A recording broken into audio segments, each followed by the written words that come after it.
We are live. I don't know Hello. Hello, nobody. Hello, people in the future coming back to watch this later because you Right. missed it. Be like, what? We didn't know. Yeah. Kevy and I were wanting to work on our writing, and we were going to do some sprints. We were like, you know what? Let's go live. And if anyone's around, they can join us. And if not, y'all can watch this later. I've been watching some live streams like after the fact all weekend. So I know people do it. But a lot of them, you know who you are. You guys do too long of sprints. I can't do 30, 35-minute sprints. That's not a sprint, y'all. That's writing. So I need to be doing some short sprints. So me and Kevy are going to do some, 15, 20, possibly 25 at the most. If we're feeling really out there. Yeah. But at this point, it doesn't really matter because it's just me and my lady Kevin. We usually do this. We do this sometimes also, just me and you, but we just wanted to go live. Also saying, like, yeah, we do this a lot, just the two of us, but we wanted to go live in case anyone was looking for something. Hello, Spring Rising. So excited for this. It's 1 a.m. in London. That's supposed to go to bed. Oh, nice. This will be up if you want to go to bed. You can come back and watch afterwards. So. You can hang out with us if you want. Yeah, you can listen to us. Our lovely voices will sing you to sleep tonight. I actually have a video I'm supposed to be working on to upload to my channel. I recorded it like a week and a half ago. So I should do that, but I'm not going to. I'm gonna write. I'm working on a vlog. Well, so I have a video that will maybe go up tomorrow or Tuesday. Can I talk about an update because I've been away for a while, and then after that I have a vlog that's going to go up probably later next week, and this week, and then I'm working on a vlog now that'll go up next week, so I have some content actually coming because I'm back to working on my book. So I have an actual deadline for myself, so gotta keep working towards it. So what are you going to be working on tonight, Kev? I'm still working on my middle grade book. I hit 10,000 words the other day, so I'm feeling really good. I think I'm about like maybe a fourth of the way done, a third of the way done, maybe. So I'm gonna keep working on that. Sorry, I feel sneeze coming on. So I'm really excited. Yeah, so I'm gonna work on that. Excuse me. Bless you. Thank you. So what are you hoping will be the end word count for that? I'm hoping that for the first draft, I want to hit around 30,000 words because I don't know if I'd rather underwrite it, overwrite it, whatever, but I was like talking to my agent and I was like nervous that like I didn't know what it should be at, but she said that she sold anywhere between 30 and 80,000 word middle grade, so not to worry about it too much, and she'll take a look at it. I think Lindsay's is like in the 40s, right? Yeah, I think she told me the first draft or the draft she that went out on sub was 35,000, and then it got more obviously afterwards. I was aiming for 40,000 for my rough draft, like my first draft of this, YA. So I was like, oh, that's about half. Because I essentially want it to be 80. So I was like, okay, well, let's just aim for half for the first draft. But that would have been 10,000 words for Act 1.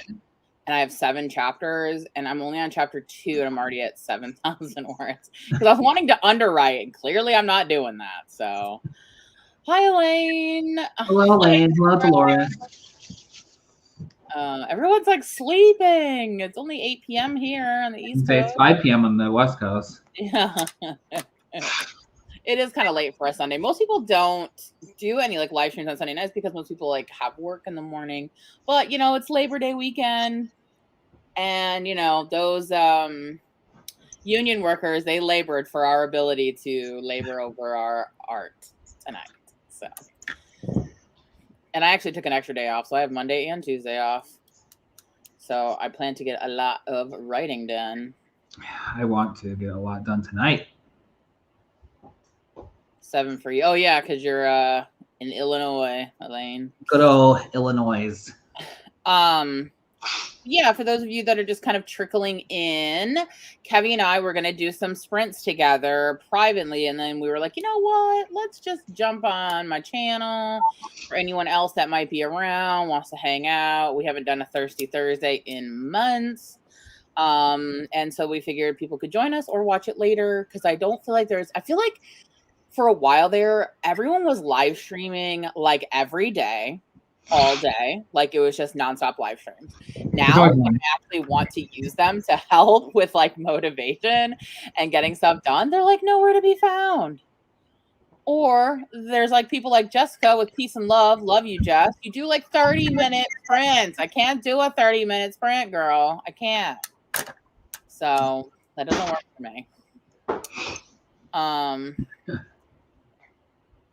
See, Spring, that's where I'm at, is like I was asking my friends, you know, like for example, Lizelle, I asked her like her length of her chapters, and she's like, oh, I usually do like 2,000, 2,500. And I'm like, oh, okay, that seems reasonable. And then I was like writing my chapters, and I was like, oh my God, that is so short. How do you write a chapter so short? 2 hours Tuesday, Thursday. What time, Diane? Exactly. 20 minutes is about where I start like looking at my phone. But I can get a lot done in 20 minutes. I don't know if anyone saw it, but I guest hosted with Alexa Dunn last week on her channel with her and Miranda and Lainey. And I got a lot written. I got like 1,600 words, I think, on her live stream. So 1 to 3 Central. So it's 2 to 4. I'm usually working. It's 11 to 1. That's the other thing is a lot of people do them during the day too, because I know that like Devasia and Katie Ann and all them, like they and Wallace, they do one, but it's also in the morning. Yeah. Most of them are when I'm working. I can't watch them after the fact, so I will check it out. Hello. 10, 15, 20, 25, 20. Oh, that's kind of what we do. Well, we used to do. Yeah, I can do 25 sometimes. We used to do like 50, we used to do 10, 15, 20, 15, 10. Yeah. 10's kind of short though. I like to do 50. Yeah, we used to do 10. I think we stopped doing it towards the end because they were really short. Yeah. Me too. I have ADHD, and that's why I also need to do sprints, because if I just sit here and just like, okay, I'm going to write, it feels very overwhelming to me. Like, I don't know why, like it messes with my ADHD, but it's just like, I can't, I have to have like parameters. So that's why it's like, okay, I have to know this is only happening for 15 minutes and then I'm going to stop. So then it works better for me. Cause that's what one of my big struggles has been, is trying to write when your brain is acting like you're trying to touch fire with your hand and it's not letting you do it. So I love touching fire with my hand. Yeah, I bet you too. So we'll wait maybe like 1 or 2 more minutes, see if anyone wants to trickle in before we do our first sprint. Is anyone actually planning on working on anything with us, or y'all just popping in to say hello? If you are planning to do any sprinting with us, what are you guys going to do? Are you going to be writing something? Are you working on something else? These are productivity. You can do whatever you want. You can read, write. I love Waterboy, one of my favorite. Water sucks. I'm glad to be back. I was just saying earlier too, I will be having some content up on my channel this week. So hooray. Oh my gosh, 6 books. That's my dream, is to write like a really long series that people fall in love with. Dream just to finish. Here's the thing. I have written 2 books prior. One was I call my pin book, but the title was rewritten. Like that was the title. I was say, what? 15 minutes to remember. My pin book, and then Beware of Monsters, the contemporary. I had a full draft of that. Now I'm on Beware of Monsters, the horror. And I don't have a full first draft because I'm like scrapping so much of the contemporary version that I'm considering these 2 different books, you know? And so I have only ever written first drafts. I've never gone in and revised and written a second draft, which, by the way, my girl Lauren just finished her second draft. Oh, yeah, I saw that. And what's her channel? Lauren, I almost said Conrad. No. I know. Lauren, oh my gosh, Lauren, why am I blanking? I'm so bad with names. So I want to shout out her channel. Just posted today. I know. Let me look at my sub. Yeah, I'm looking Why right not? now. Lauren Clark. Yes. Name ever. So if you don't already follow Lauren Clark, she's one of our Authortube friends from the UK. She just finished her second draft. She's never done a second draft either. So that was very inspiring for me because I have yet to complete a second draft. But right now I'm still working on the first draft, so I can't get ahead of myself. Hello, Jessica Williamson, the one, the only. Hi, Jessica. I was just talking about you, girl. Oh, great, Elaine. So you're right in the thick of it. Also, book one consists of 164,000 words. Is that okay? I think it. I mean, I think it really. I think it really depends. I feel like a lot of indie published. Yeah, I was gonna say, are you trying to trad pub or indie? Because a lot of indie published urban like fantasy type stuff is usually on the higher word count, but it just depends really. It's a lot of deciding factors that go into it. Also, me and Laura, neither of us have sold a book, so we're not the best person to give you advice. There's probably some better people on Authortube. I haven't even finished the second draft, y'all. So, who am I? So yeah, take anything we say with a grain of salt because we do not claim to be authorities on that kind of stuff. If you're self-pubbing, then girl, that sounds fine to me. Yeah, I definitely read some that feel like it's what is needed. Yes. Because really, like the trad pub is really just looking at it from an economic point of view of like not wanting to print that many words. And I feel like fantasy especially gets really epic and long anyway. So yeah, I agree. YA contemporary spring. I love me some YA contemporary. I feel like, have I read any recently? I've been kind of in a dry spell. I feel like I haven't been as into. Let me look at my. I'm curious if I've read any contemporary recently because I used to read them like a lot. Is that YA or is that adult? I'm pretty sure it's YA contemporary. It's Bells and Bright. Have Happily Ever Afters. I just got that one. Oh yeah, I saw that you had Ryan? Yeah. I've been mostly reading horror because I'm trying to like read all the horror. But I feel like the last contemporary I read was The Cousins by Karen McManus, although that was like a mystery. And then You Have a Match by Emma Lord, which I really liked.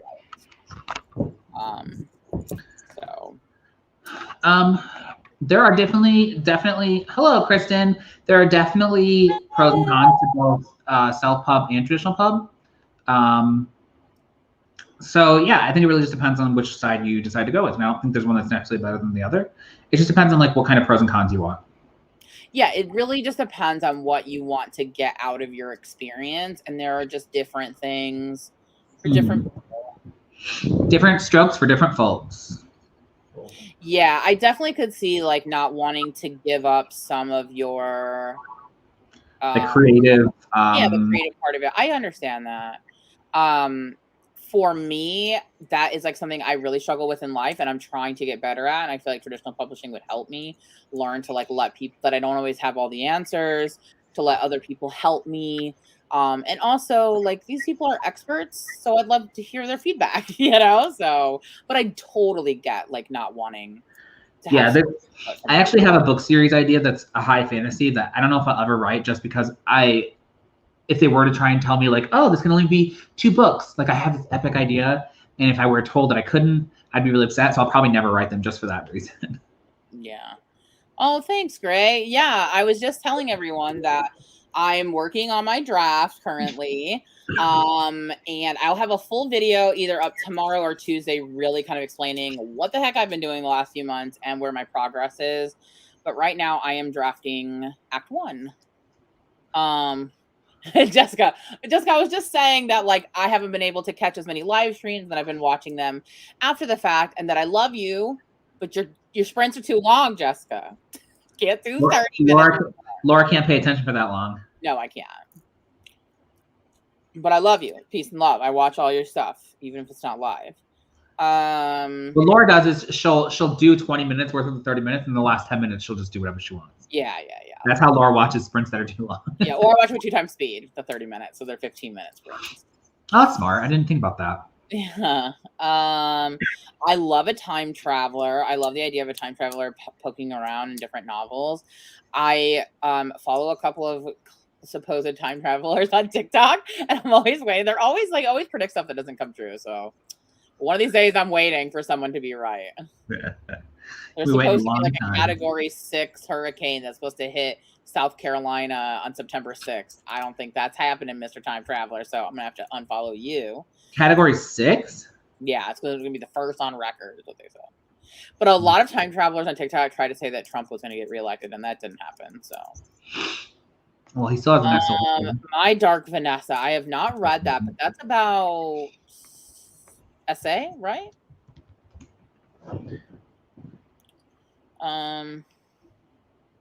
Yeah, that's very true. The 6-book series is really hard. It's just hard to guarantee that they'll make all of them. Yeah. Do you want to start doing sprints? Yes, I do. It's so good to see everybody, though. I have missed everyone. Oh, Dolores, you're too scared for horror. That's what's good, though, is it makes you feel stuff, you know. And Elaine, I would love to know what horror you're reading. After this sprint, let's discuss what we've been reading. And hi, Kristen. I was just texting Kristen because I was going to see if she wanted to do some sprints, but she's going to a birthday party, so at least she should say hello. Okay, guys, let's do some sprints. Give me a second to pull up a timer. I have not pulled up a timer in like so long. I forgot that that Aaron has some. Yeah, I was actually just thinking about those. Yeah, what is the? Oh yeah. Oh, so your name's pronounced Sabra? Good to know. Thank you for typing that out phonetically.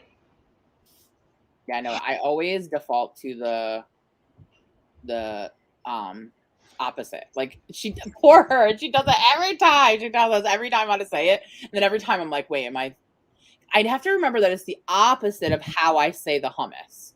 I may be saying the hummus wrong as well. That's Sabra, right? So, yeah, it's Sabra. Yeah, so hers is the opposite. Hers is Sabra. Yeah. Yes. Okay. So. Sorry, I was confused. I was like, what are you talking about? Hummus? Yeah. I forgot the name of it. I just always say get the hummus. All right, let's start easy. Let's do 15.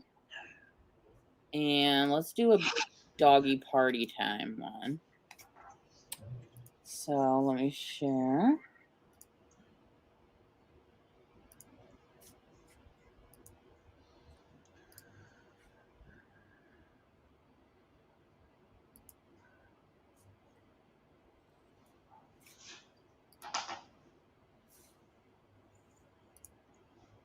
No, you think I don't know how to live stream. Oh, there we go. Good Lord. There we go. You good? Yes. Oh, yes. Go make some. Oh, soup sounds so good. Hummus, I know it's hummus. Just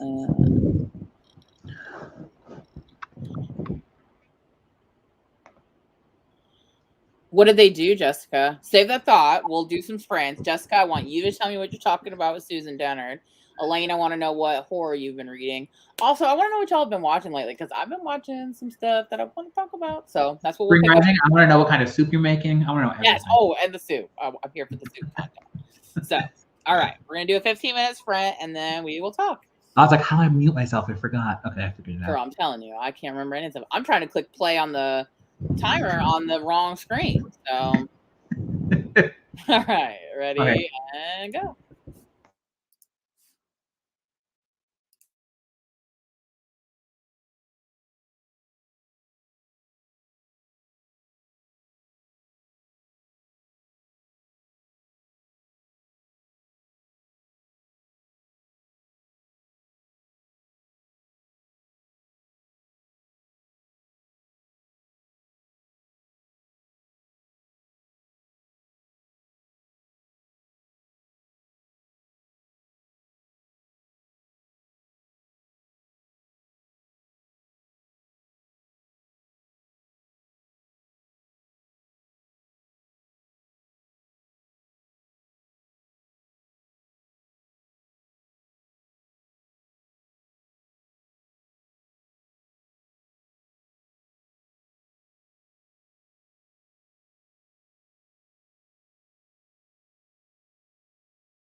Ding-a-ling-a-ling.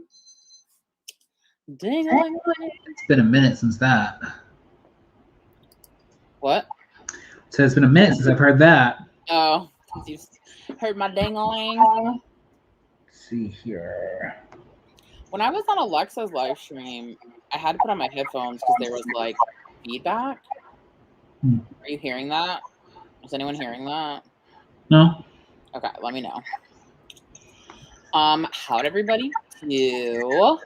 I surprisingly got 762 words. Nice. That's a lot.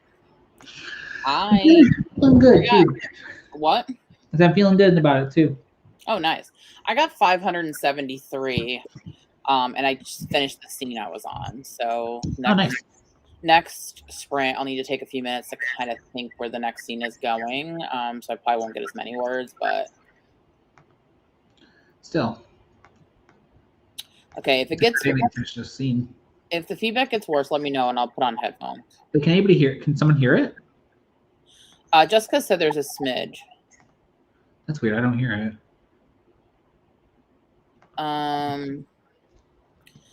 71 is good, acceptable. 435, nice.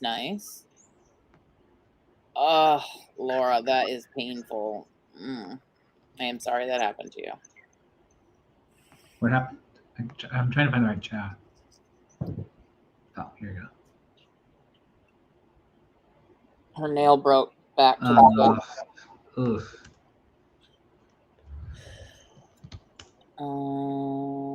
Nice, 480. Everyone's doing really good.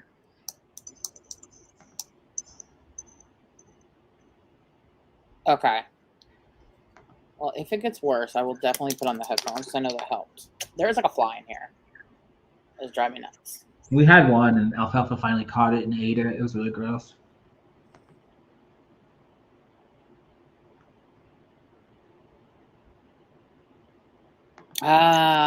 The controversial prologue. Oh my Tell God. me, Laura. I mean, I guess you don't have to answer this in case you don't want to put anyone on blast, but the prologue, do you feel like it was necessary? Curious. I don't mind prologues. I don't understand why people don't like them so much. I think people don't like a certain kind of prologue. One that like info dumps all of the world stuff beforehand. I think people that makes sense. Yeah. They feel like this isn't progressing the story. This isn't doing anything. Couldn't you have just worked this into the story? Okay, well that makes sense. Kevin is doing some redecorating. Wait, who mentioned my white walls? Oh yeah, we took down all the pictures and stuff.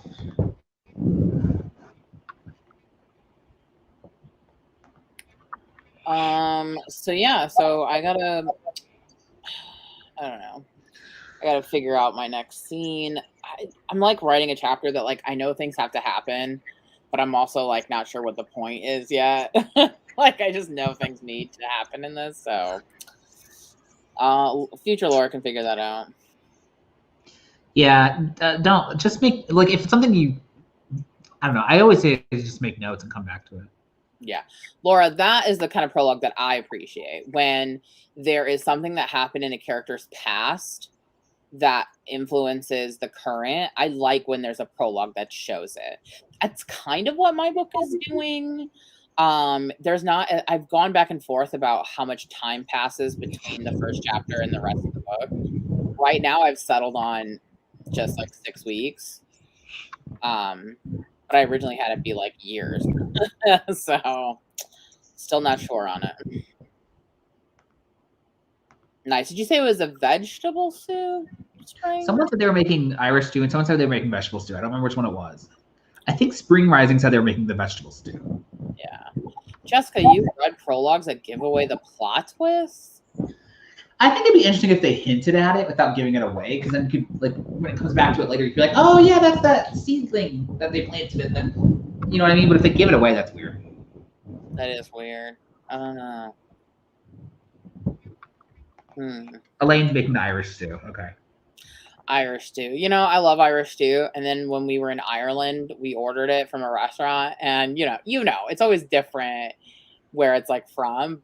That Irish stew was like way too much for me. It was too hearty. Meat was very pink. It was just a lot. Is that the one that had like the potatoes and carrots and stuff in it? Yeah, and like chunks of meat. They had like fresh like lamb in there. Aaron loved it, but I'm weird about meat, you know. So it was good. I ate some of it, but I was like, oh my god, this is so hearty. It was too much. Vegetable soup sounds good. Ooh, All I'm gonna say is earlier I had Zaxby's chicken fingers. Have you tried the meatless Monday pizza yet? No, we have not. The other day we were gonna try it, and Aaron's like, I don't want that meatless shit. It's not bad. It tastes like we had it for dinner last night. I might try it tonight. I know that like some meatless stuff can be really gross. It isn't bad in retrospect, like compared to like most meatless stuff. Like I think it tastes good. I will admit that some meatless, like that freaking. So okay, you know how you said you hadn't heard of the Little Caesars pizza? It's called Plantaroni, is what they're calling it. Don't. That is so gross. I would never. It was so gross. No interest. I know. I was just trying to try something new, you know, trying to mix things up a bit. Hey, I found that thing, by the way, that we couldn't find a picture of. Lane, I like lamb, but I can only eat like most meats. They have to be cured in some sort of way. That's the only way I can eat pork. So like I like lamb when it's like gyro meat, or gyros or however you want to pronounce it. Gyro. I can eat it when it's like that, but you know, in Ireland it was like, you know, like legit, like how you're supposed to cook lamb chunks, and it was like. Did they give it to you with any kind of mint? I feel like that's a popular thing to give with. Not with Irish stew, no. I guess with stew, yeah, that'd be weird. Ignore me. We also had a shepherd's pie somewhere. Oh, Also too hearty for me. I love which Mom used to make, but it wasn't shepherd's pie. What is the ground beef version? It's Yeah, like, that's what shepherd's pie. That's what she made. I thought regular shepherd's pie had lamb in it because shepherd's. Well, I mean, like the authentic, but it's still shepherd's pie. I mean, yeah, but I think there's another word for it. Like they call it some other kind of pie, like farmer's pie. Or something. Either way, I love it. I keep trying to convince Damien that we should just make a vegetarian version of it. But he's like, that's just a pile of mashed potatoes. And I was like, yeah, corn, mashed potatoes, and meat. What doesn't sound good about that? I have not had an English breakfast. I don't think you'd like it. Beef version, Jessica says, called cottage pie. Yes, cottage pie. Doesn't I almost said bless me. That was weird. I don't think you'd like a full English because it comes with like blood sausage and a full tomato that they like stew and like beans. Okay, I don't like tomatoes like that, and I don't think I can do blood sausage. I do like cured meats and I do like sausage, but yeah, blood sausage. I just found out is made with like blood and fat, which I didn't know the fat part. I knew the blood part, but no, that doesn't sound for me.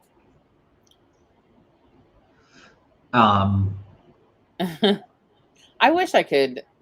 I honestly wish I could be vegetarian, but I just think meat tastes so good. So what can I do? You could try just slowly replacing certain ones. No. Just see like or No. Then you don't wish you could be vegetarian. I mean, I am grossed out by eating meat, if that makes any sense. But I still like it, so. What can you do? Circle of life. So, Elaine, what horror books have you been reading lately? I'm curious. Has anyone been reading any good horror lately? Kevin, I know you read The Dead in the Dark with me. Yes. I plan on reading Stephanie Perkins' new book. I just found out last night that they do have her first book at the library system. So I'm going to get that, and then I'm going to see if they have her other book. Nice. I just started reading that one the other day. That's The Woods Are Always Watching. I finished Mexican Gothic. I read Small Favors. I read I'm Thinking of Ending Things, so I wouldn't call that horror. But you read the book? Yeah, I listened to the book. How was it? I hated everything about it. Well, the movie was terrible, so. I hear that? Laura read I'm Thinking of Ending Things, Damien. I read Suffer the Children, Burn Our Bodies Down, House of Hollow, Wilder Girls, This Is Not a Ghost Story, Don't Tell a Soul, and The Devouring Grey. so far. And I've started like 5 other ones. Like I'm currently reading the What's Always Watching, The Taking of Jake Livingston. I'm thinking of ending things is through it's one of Damien's agent siblings. Not my agent sibling, but the agency. Yeah, the agency is one of your It's agents. Lizelle's publisher.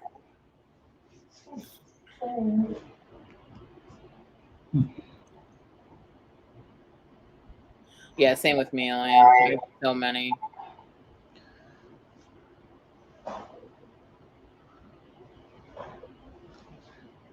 Interesting. Ooh, I'm gonna write that one down, the L&O, because I have a spooky middle grade idea that I want to work on someday. And so I've been putting those, like I have Ghost Girl, and another one. I'm reading this, which is like kind of like a spooky-ish middle grade. Nevermore. I know that Lindsay Puckett really liked these.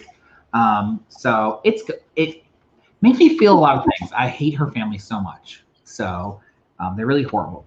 But it's like spooky and like magical, and it's middle grade. So I'm reading this to like, kind of working on my middle grades. I'm trying to read more middle grade books right now.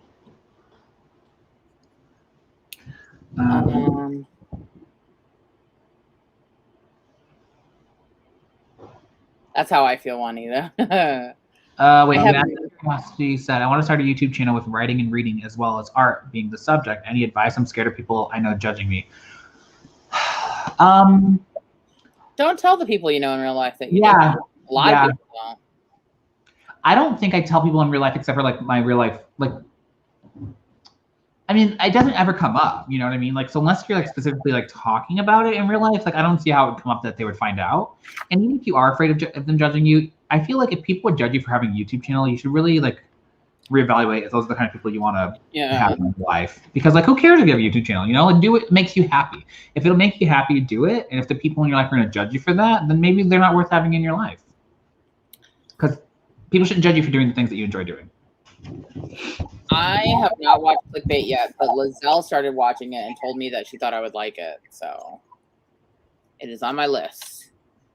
I've currently, did I say currently? Just randomly the other day, we were just like so bored and we were just trying to find something. And I was like, you know what? Let's try Sons of Anarchy. And you guys, how was I sleeping on this show for so long? You know, Jason watches it, right? It is so good. Well, it's not on anymore. Well, there's that spin-off show, right? That's on still? Yeah, Lions, yeah. Have you ever talked to Jason about it? So I'm pretty sure he watched something. No, I'll have to message him though. It is so good, Kevin. It is everything we love in soap operas. Like, it's like organized crime and like so much drama and like, oh my God, the writing is so good. So I don't know if like most people caught on to this. I did Google it and some people have, but it is very obviously a retelling of Hamlet.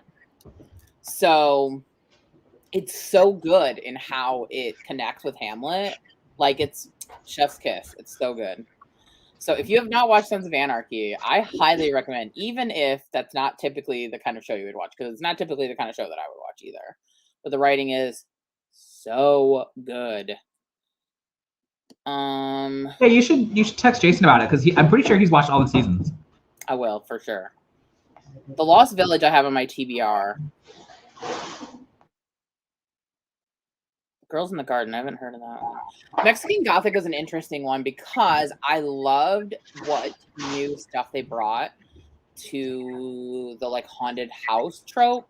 And I love that they did a play on like typical like Victorian British Gothic and gave it like a Mexican twist. But I just have a hard time because I think it's because of my ADHD. I just have a hard time with slow pacing books. And so it was very slow paced. It took me a long time to finish it. But I did enjoy it. Oh, by the way, Laura, last night Damien was looking through the LA. Okay, so we still use the LA library. Nobody come for me. He was looking through the LA library. He was looking through the LA library book stuff, and he was like looking for, because he saw people on TikTok talking about like spooky books they read recently. And so did you add Horrid? The one with the girl with the rose eyes? Yeah. So he added Horrid behind you, the one behind you with like half the face is missing, the werewolf looking one. I think Yeah, that one's literally about werewolves. So unless he wants to read that was about werewolves. The one where like half her face is ripped and there's like teeth underneath. Oh no, I just like the art. Oh, and then did you do the Watch Over Me one with the roses in her hair? I think he did that one too behind you. So like this one is like really literary. God, where am I pointing? This one is really literary. I've been having a hard time getting into it. So it's way more about like the ghosts of trauma. Yeah. And how they like. So you have to be like. That sounds like him. Something he likes. He loves trauma. Horrid, I would say. God, where am I pointing? Horrid, was only okay for me. So Damien just like he wants to read something spooky, but he doesn't like slashers. Yeah. I don't like slashers, werewolves, or vampires. He doesn't want slashers, werewolves, or vampires. He likes ghost stuff. Read House of Hollow. That ghost. Is that? I think he might have added that one. Maybe. Where did you see it? You have the cover. I would know. This one. It has it's a girl's face with like flowers across her face. Kind of like this one. There's so many flower face girls. I think he added that one by Crystal Sutherland. Yeah. So read this one, and then he loves ghost stuff. Well, this one isn't ghosts, but it's about the Watch Over Me one is. So. Yeah, that one's just way more about like actual personal trauma. That's why I have a hard time reading it. It's more like metaphorical. Yeah. You know? Yeah. So this one though is about like 3 girls who, when they were young, they disappeared and they were gone for like 30 days or something, and then they just appeared back and they were totally different. Like their hair was white and their eyes were black. Oh yeah. I feel like Books and Lala might have talked about it, or maybe you did. Someone I know. It's definitely one of my favorite that I've read all year. I also love Burn Our Bodies Down by Rory Power. I mean, there were some issues I had with it, but I would say it was one of my top ones also for the year. So, let's see the chat here.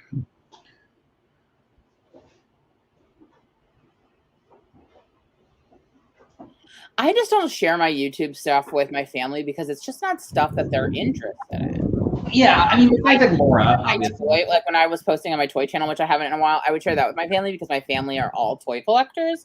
So I know that they would enjoy those. But like my writing stuff, they don't really care about, you know? Like, so I just don't even share it, like my personal. Well, except for you, but I mean, like our brothers and my parents and stuff, like they don't.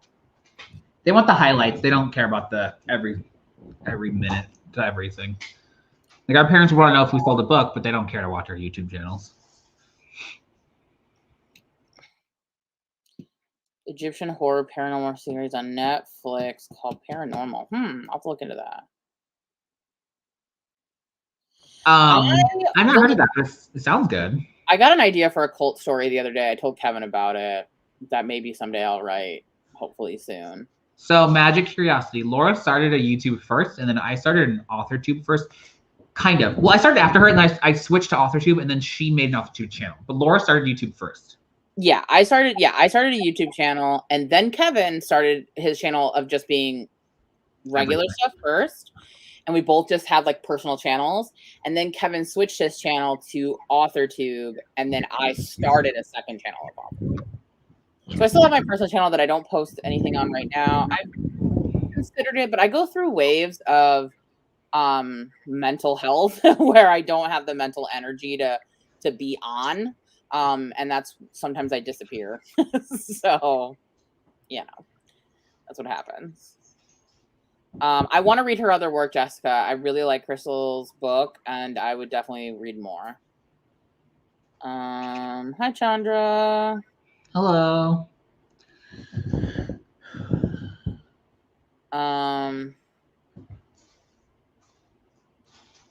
See, I don't have most of my family and friends don't follow me on Instagram. So like well, to be honest, I don't have that many friends. So, and my family doesn't really use Instagram. So I feel like they used to and they don't anymore. Well, it freaks me out sometimes. So I posted a picture of me. I don't post on Instagram that often, if I'll be honest. I put a lot on my story, but I kind of treat it like I used to Facebook, where I just like share funny memes and like TikToks and stuff. Yeah. But I posted a picture of myself as a kid the other day that I found where my hair was like really crazy, and Mom liked it. Mom has an Instagram. Mom is on Instagram? What? She just doesn't use it until I I know. post Like, something. I was just surprised that she actually looks at it, like saw my picture and everything. She like commented. I was like, oh my god. You know what I mean, Joss. Like, I mean, like, I don't have friends out. Honestly, I don't really have friends outside of Authortube. It's part of the reason why I started Authortube is I still have like, I mean, I still have friends from like other parts of my life that I still keep in contact with, but none of them live here. I don't spend time with them, and they're all kind of doing different things. What's happening? Is that you? Apparently. Sorry. Oh, did you have a second timer? Another timer must have started and I didn't know. Yeah, what's happening? So like I have some friends from grad school that I still talk to, but I'm not in academia anymore. So like, you know, it's kind of hard, like when you're not doing the same things anymore. And I have no friends from high school anymore. I have like one. I have a couple of other ones that I like, you know, every once in a while, like, oh, your baby's cute kind of thing, but that's it. Christina asked how you feel about Kindle Vella, and I just had to look that up because I didn't even know it was a thing. I've heard Kate talking about it, but I don't know much about it, to be honest. So it's for serialized stories. So self-published serialized stories. So you can unlock episodic self-published stories via in-app purchases. I think that sounds like kind of like a Wattpad. It sounds like, right? Yeah, kind of like Wattpad. Yeah. Alfalfa is next to me going to town on his tail right now. He's trying to clean himself. I'm gonna hold it so you can lick it. That's what she said. So yeah, so if I was recommending any horror, I would recommend House of Hollow and I also liked Harrow Lake. It wasn't like as good as the other two, but well, no, I actually really did like Harrow Lake. So Harrow Lake too. Small Favors was pretty good actually. Kevin, I think you would like Small Favors a lot. Which one is that about? That's the one where it's kind of like old timey, like where they live.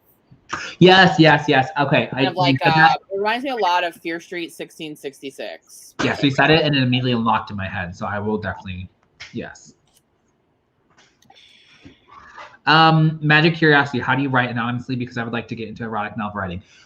You just do it and you come up with a pen name. So I actually once published an erotic short story on Kindle. I've since taken it down, but I did have an erotic one, and you just do it. You find a pen name, and yeah, there's lots of resources on how to do it anonymously as well, like other people that teach you how to do it. Really the only way, like, so you have to have an email attached to it, and the only way for somebody to find out that email is if you get sued. Basically, just come up with the pen name and make an email for that pen name, and you're good. And you just publish. I did it. No one knew I did it, and I've since taken it down. Also, I forgot my favorite horror that I've read recently, but this would not go for people who don't like slashers, and that would be Clown in a Cornfield. We saw that one on the library app. One of my all-time favorites. So if you like slasher type stuff, it is so good. Have you read My Best Friend's Exorcism? I'm currently in the process of reading that right now. You know, I oscillate between several different books. That one was also in the library. I actually stopped right at the point where the best friend gets possessed. So right at the good part. What happens is I pre-ordered all of these new horrors that come out this year. So I'll start reading one, and then a new one comes that I want to read right away. Especially because I'm buddy reading a bunch of stuff with Lizelle and Lindsay. So Lizelle and I have 3 books in a row that we're going to read together. So some of these other ones are on the back burner. We're reading Stephanie Perkins.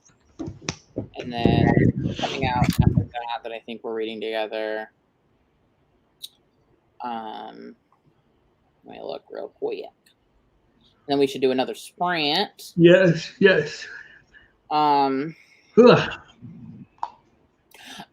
and Shallow Lies. We're going to read that after Stephanie Perkins. And then after Dark and Shallow Lies, we're going to read White Smoke. And then To Break a Covenant. That one sounds really Damien's book comes out. Yes, Damien's book comes out. And so, did you ever finish it? I did not. I've read part of it, though. So you can read that. I'm going to be honest. started crying really early on, and I was like, okay, I'm not in a mental place for this. So peace and love you. We'll finish it, but I was not in a good headspace when I started reading it, and I was like, I can't go there right now. You know how I am. I have to be in a very strong mental health state to read things that are sad, and I just wasn't there. Well, if anybody's interested, it is on NetGalley, Edelweiss. You can also pre-order it. So if anybody's interested, it is available. Unborn. I've never heard of that. Sounds like that movie. Jessica, I've heard that criticism of is Grady Hendrix, right? And I know you felt that way about the Southern Vampires one too. I actually got an idea, not gonna lie. I got an idea the other day, a really good idea, I think. It's what I would want to read. I don't read a lot of like adult romance. It's just not really my thing. But I got an idea for one that I would totally read if I saw it. So I was like, I should write that. Like, not for anything, like not to get traditionally published, not like whatever. Something to just maybe throw out there on the Amazon. And if anyone wants to read it, they can. I just like the idea. And it's something that I would have wanted to read. Do it. Yeah. I don't know. I mean, you know, I have lots of ideas. I can't even finish a damn book. So Laura's an idea person. I am an idea person. I am not an executor of ideas. That's the problem. Anyone can just take a reservation. It's the holding of the reservation that's hard for me. That's a Seinfeld quote. But I'm working on it. I'm trying to get things under control. With my ADHD, I've been watching people talk about how to overcome behavioral stuff. So, speaking of that, let's do some more writing. Because your girl needs to get some more writing in. I want to at least get this chapter done.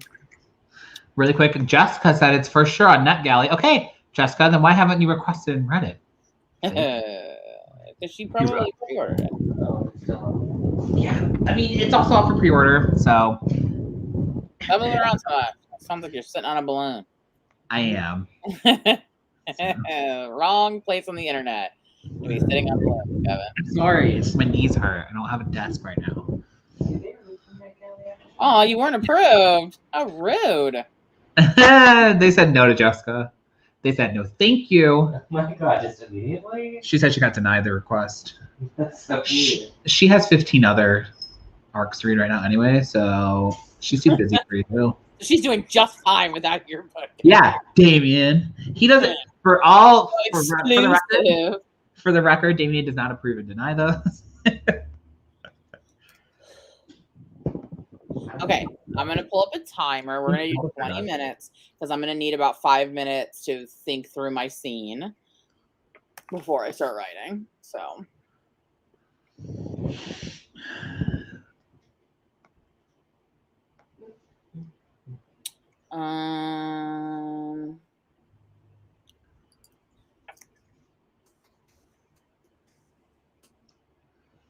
How much is that kitty that's licking his fur? Bark, bark! You are so freaking cute.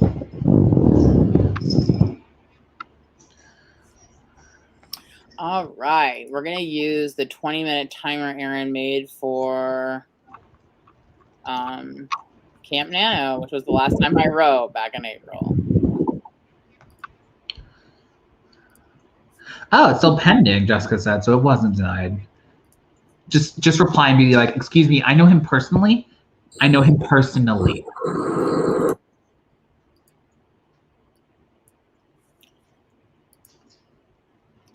All right. Let me just.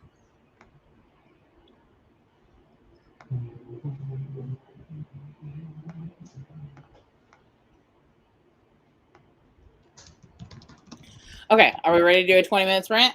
Mm-hmm. I sure always look crooked. All right. See, like, it's not. Okay.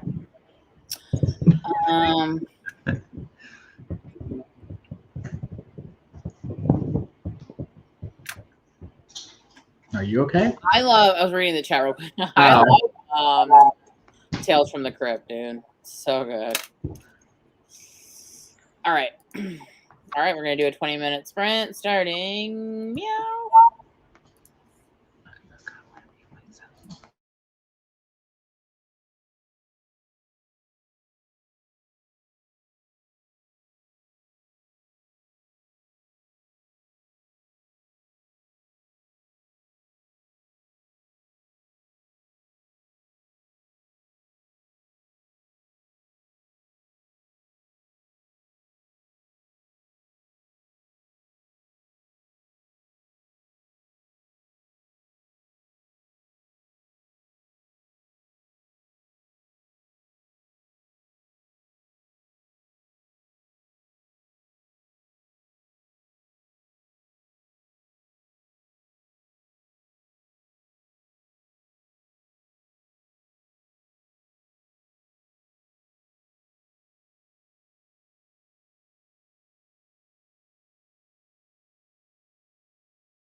Wait, is our time up, Laura?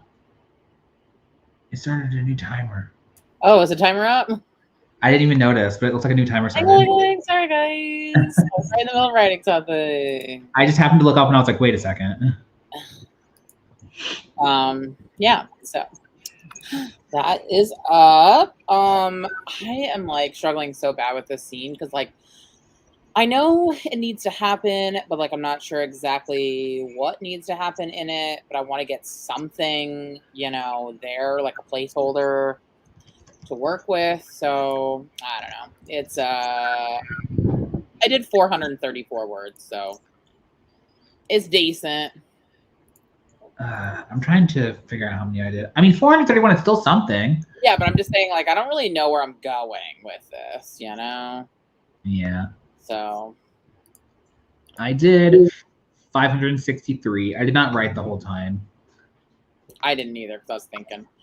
But so far during this live stream, I've gotten over 1,000 words. So Me too. that's something.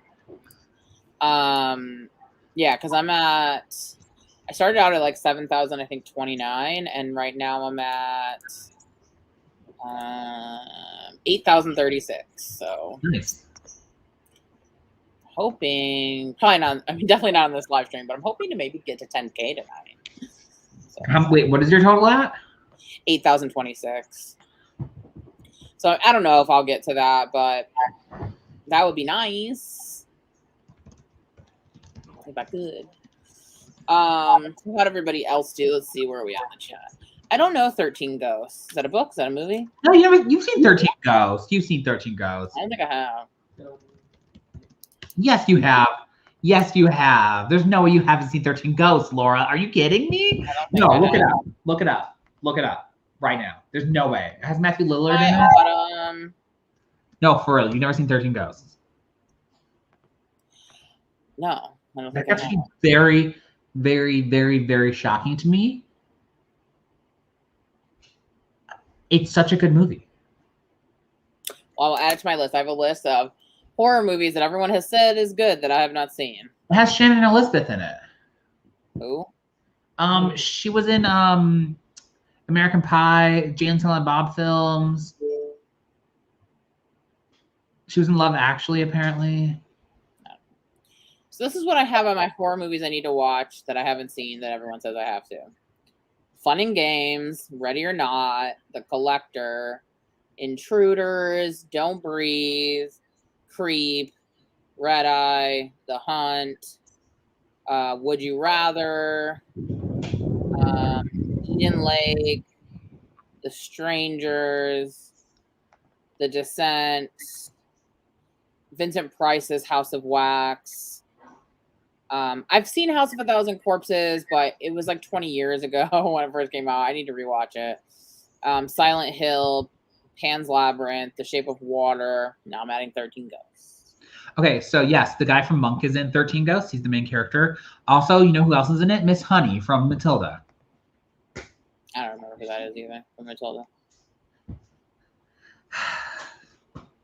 It's such a good movie. So it's like about like this guy who inherits a glass house, and they have to, when they put on these special goggles, they see that all these like really violent ghosts live in the house, and they're trapped in it, and they're trying to get out. It's so good.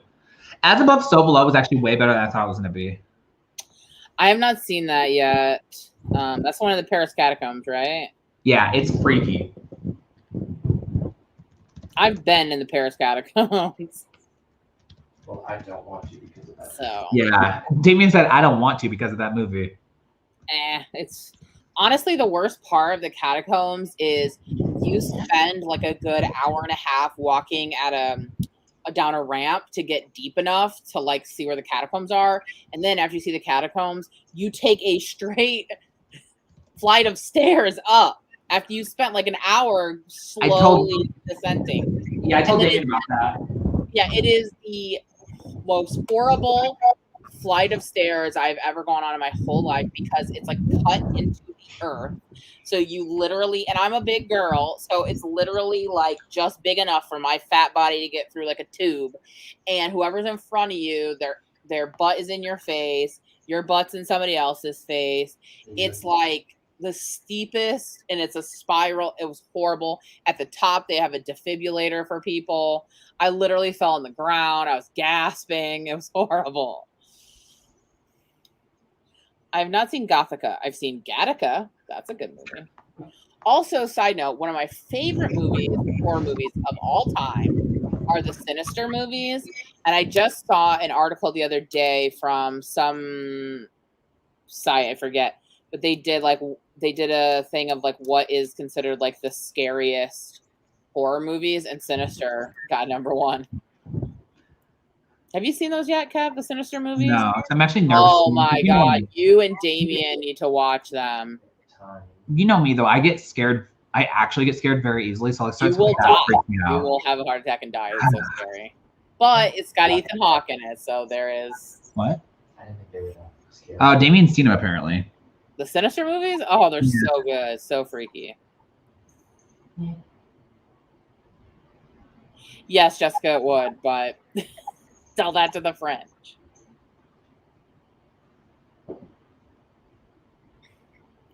Well, I will definitely check out 13 Ghosts. I've added it. Yes, I love the Insidious movies too. They're also my favorites. The Insidious movies, Sinister movies. I love all of the stuff in the Conjuring universe. I just Ed and Lorraine Warren stuff. I love all that.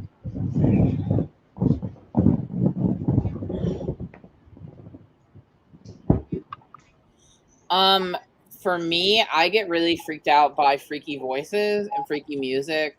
So for me, it was in Carrie when the mom's voice is like dubbed over and she's going, "They're all gonna laugh at you." Really?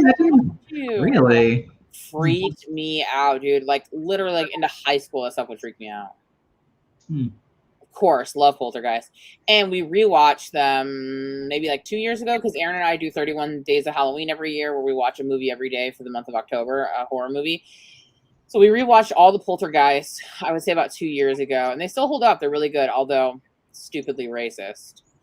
I hate when horror movies do like on an old Indian burial ground or some sort of Indian myth. What did we just watch recently that did that? And I was like, really? Also, Jessica, we watched the Nun movie recently, and I actually didn't find it. It was scary, but it wasn't like, I don't know. Yeah, The Nun was one of my least favorite. Yeah, I'm French Canadian. The Nun one was stupid, and La Llorona, not good. The Annabelle ones are my favorite. Dude, Mothman Prophecies also freaked me out as a kid. Anything that is loosely based on real life, and I believe in the Mothman. So, remember when the Mothman like calls her on the phone and it says his name was Indrid Cold? You remember that? That was so freaky. I say that to Kevin also. If you know the Mothman Prophecy movie, I say to Kevin all the time, "Wake up, number 37." All the time. Oh, wake up, number 37. I haven't seen Ghost Ship. I've never seen it either. I've seen the opening scene, and I saw it when I was really young, and it freaked me out. And I was like, I'm not going to keep watching this, and I stopped. Oh, you know what, Aaron? It was that movie Freaky that had a Native American like element to it, didn't it? Yeah. Yeah, the one that you guys stopped watching, Kev, with Vince Vaughn. Yeah. They have like a Native American element to that too. God. I know. But other than that, loved that movie. Also, the Fear Street movies were so good.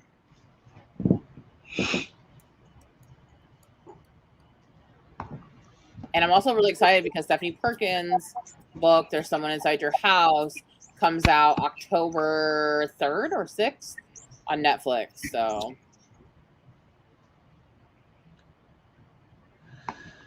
I need to read that. What? I need to read it. Yes. Read that and Clown in a Cornfield. And Small Favors.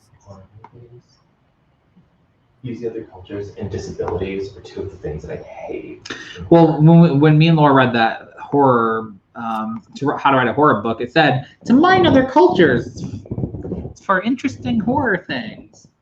It's one of the laziest things. Yeah. That was like the one issue I have with that book. I also think using disabilities. It wasn't him though, it was somebody else. Oh yeah, that's right. It was one of the yeah, that's right. It was like, what was it, like one of the weird in between chapter things. One of the craft books that I reviewed on my channel, the author commented on one of my videos, said he's a big fan of my channel, and asked if he could come on it and do an interview with me. I was like, okay. Do you want to turn the light on? But what? I guess all of you know. Thank you. Thank you. I don't know what you mean by that, Jessica.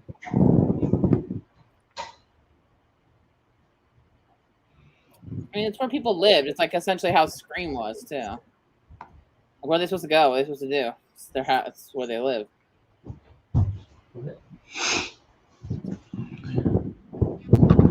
I always wonder about Dean Koontz because I feel like I never hear about him. You always hear about Stephen King, and like I see Dean Koontz books a lot, but I don't know anybody that actually reads his books.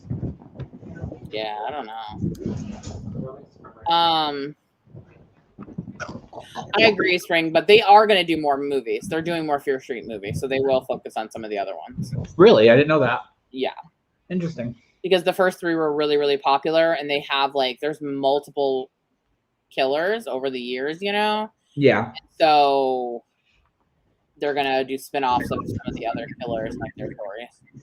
Interesting. Wasn't there more Fear Street books, too? Yeah. Really in the books at all. Yeah, I mean, Jessica, but what are they supposed to do? Where are they supposed to go? Like, I don't know. What are you supposed to do? The way I look at it is like if you just moved into a new house and someone was like, "Hey, some blah blah's happening," you wouldn't be like, "Oh, okay, I'm gonna move out of me." It's like you just invested all this money. Yeah, I mean, that's what I'm saying. It's like they watched, you know, people were being vigilant, but what else can you do? I feel so comfy right now. Yeah, I don't think I've read any Dean Koontz, or maybe I. No, I don't. No, I don't think I have. I've always wanted to read at least one just to like see, you know. But I don't know what is like his most popular book. Also, I would say that all the cult books that I've read, I've been disappointed by. I don't feel like enough cult books actually get into the aspects of being in a cult, if I'm being honest. At least not the young adult ones, which I know like some of the adult stuff is doing that, but I don't like, at least what I've read, I don't like adult horror books as much because I feel like it focuses so much on plot, and I don't read books for plot. If I want just plot, I'll watch movies. I read books for storytelling and character arcs, and I feel like adult horror genre stuff doesn't really do that very often. You haven't read Head Full of Ghosts yet, have you? Not yet. Lizelle told me it was good too. She liked it. So that one was I don't know, I found it really upsetting. Like YA hoarder? I don't know. The one, at least the Dead in the Dark, it didn't feel upsetting, but like Head Full of Ghosts, I found the ending to be legitimately like upsetting. I don't know how to say that. See, that's the thing too about like YA horror is they tend to be making the character deal with like deeper issues, which is the whole point of the book. So then the endings are always kind of weird for me. Like, I don't know how often I'm satisfied with an ending of a YA horror. I would say that I liked the ending of, I think maybe that's what makes me like them more is if I am okay with the ending. Mm-hmm. And so I think that's why I liked House of Hollow, because I did like the end. They weren't perfect endings, none of them, but I liked the ending of that. I liked the ending of Burn Our Bodies Down. And I like the ending of Clown in a Cornfield. So. Really, I feel like slashers often are the ones that struggle to have a good ending because it's like no, there's gonna be a sequel to Clown in a Cornfield, so the ending like sets it up. Yeah, interesting, cool. It was a weird ending, but I was okay with it. I was like, okay. I definitely read that one. It like made it obvious that there was going to be a sequel, so. But I'm curious to see where he goes with that. Also, Adam Cesare is a YouTuber who wrote Clown in a Cornfield. He has a YouTube channel where he's like super into horror movies and stuff. And so what he does is he says, oh, if you liked this horror movie, you should read this book. So he talks about like horror movies and what books you would like. So he's really cool. And I've befriended him on Twitter and he's like super awesome and nice. And I really like him a lot. So can't say enough good things about Clown in a Cornfield and Adam who wrote it. Check out his YouTube channel. It's just his name. I think it's just his name. When she returned, I read the project and it was not what I thought it was going to be. Yeah, I was a little, I don't know. The project was like, went in a direction I wasn't expecting. No. Let me see. What is this? When she returned.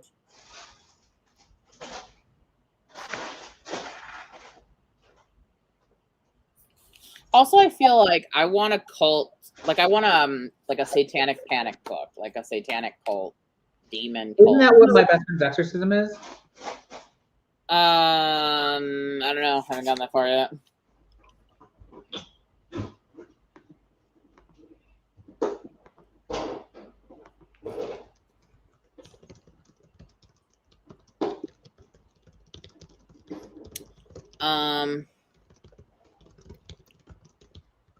Okay.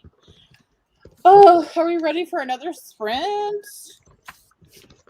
I feel like we should do 25 minutes this time. We've been leveling up. Bless you. Thank you.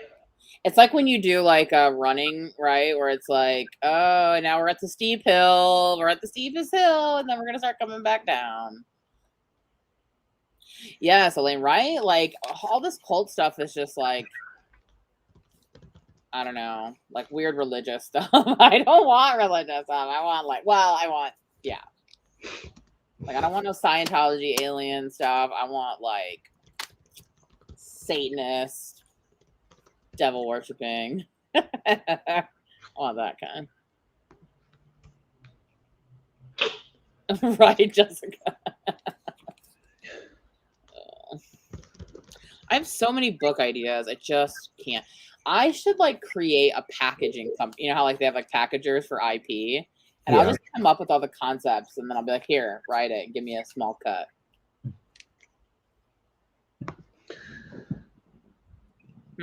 Bad. You don't know if I run. Look at this body. I have a runner's body. Yeah, I don't mean like the good Satanists. I mean like people that are literally worshiping the devil, sacrificing, you know.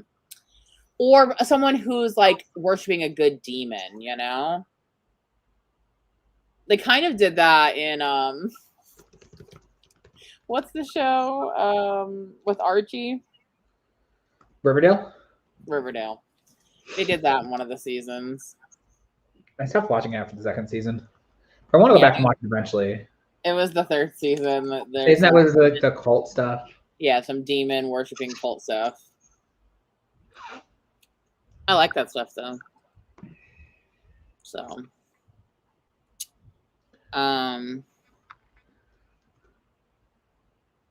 yeah, like remember in Dogma, the poop demon that came out of the toilet. Oh my god, yes.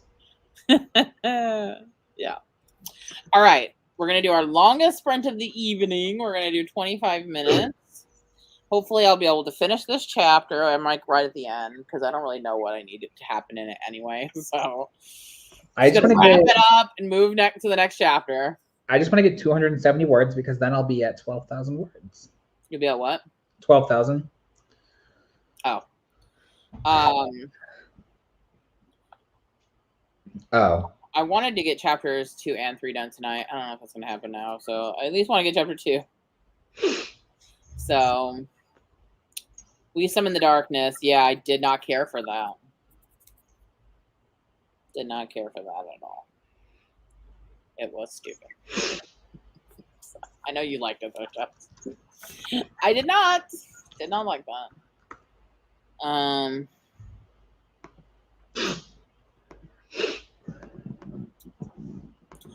Oh, really? String. I thought the Girls on Fire was about SA. I need to check that one out then. Yes, I do want to read more books with angry. I feel like anger is not explored enough with young adult women. Like, it's like it's a it's like we're not supposed to be angry, right? Like, we can be sad, we can be all of these things, but like, we're not allowed to be angry. And I think that a lot of young girls, myself included, were very angry. I was a very angry teenager. I was angry about a lot of things. And I just don't feel like that is addressed enough. And I think that it's important that girls know that it's okay to be angry and that it's a healthy emotion, and that, you know, doesn't mean anything's wrong with you. Like, you're allowed to be angry about the things that happen, you know? So, yeah, definitely we'll look into that for sure.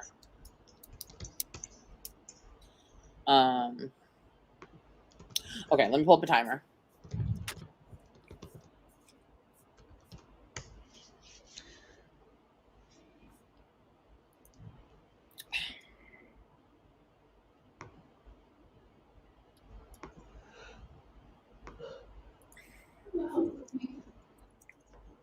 Let's do a sprint one second.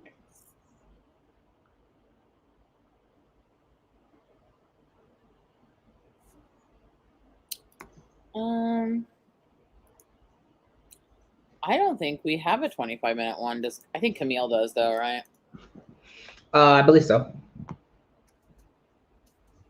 Everyone else loves to do those long sprints. We're just doing 125. That's it. Hi, Caitlin. I've definitely looked better, but I'm glad that you're happy to see my face. Oh, hi, Caitlin. Yeah, we just did an impromptu live stream. We were gonna work on some writing. We thought, hey, maybe some other people want to do it too. Bad Dreams is about a young girl who survives a Jonestown type cult. See, that's what I'm looking for. Okay, I'm gonna write that down. Bad Dreams.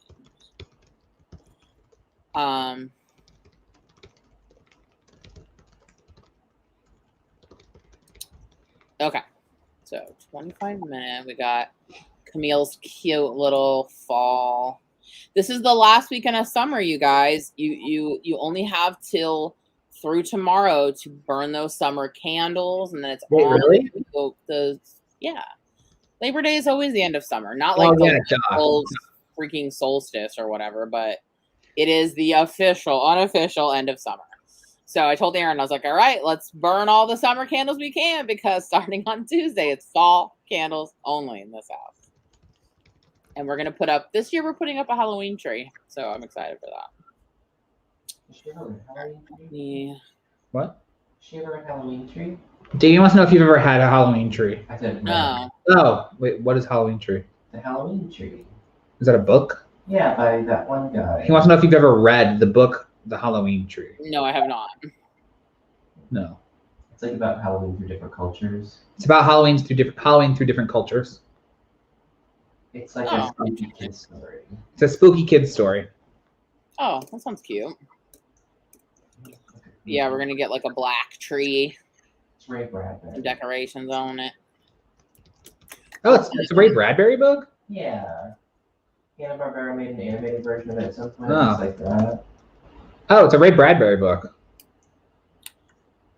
We are in the process of, we're going to be doing some rearranging and painting and stuff in the next couple weeks. So that's why I'm like over here right now. My desk, the whole room's gonna get transformed. So I will also have a better background soon, hopefully.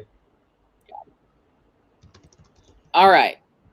So 25 minutes is on the clock. Are we ready, everybody? That's born ready. Roll. All right, let's do it. 25 minutes. And go.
Ding-a-ling-a-ling. Hello, people. Oh, I've got to do better planning for these chapters. It's painful. Like, I have an outline, but then it's just like I go into writing. I'm like, no, this isn't really an outline. This is a setting the scene. It's not the same thing. As we do the longer sprints, I write less per sprint. Yeah. Let's see. I'm trying to figure out how much I did. Hello, Jesse. I did 534 words. More than me. I only got 354. So I've done just under 1,600 words during this live stream. During this live stream, I did 1679. 564, nice. I did hit 7 the chapters, 27 pages. Those are short pages, huh? I did hit the 12,000 mark. Nice, congrats. I'm just shy of 9,000. I think I'm like at 8. Let me see. I'm at 8576. So I got another about 1,500 words to get the 10. I don't know if I'm going to get it tonight because I'm about to take a Sam's break and maybe watch a little Sons of Anarchy. Dang, 617. Nice. I'm just having like a hard time because I told myself like it's the first draft. It can be crappy. It doesn't matter. It's whatever. No one's going to look at it. But it's really hard when it's like really crappy to keep moving forward when you're like, this is not good. This is really not good at Yeah, all. I feel like you get used to like that and you get over it eventually. Because like I used to be like that, and now I'm just like, I know this is all shit, and I don't even care. You had puppies at 2 a.m., Jessica?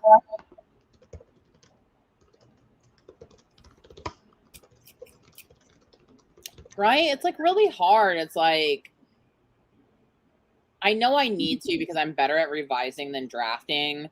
So I know I just need to get something because then that will help me think about the scene better when I do second draft. Like I can think, okay, what did I like from this? What didn't I like from this? Why didn't I like it? What do I need to add to it to fix it? Like I feel like that's a better approach to writing, like having something to work with. But it's really hard throwing crap at the wall, you know? Like yeah, it is. It's just like, ugh. It gets easier over time, though. The more you do it. Oh, Lane, I know those food combos too well.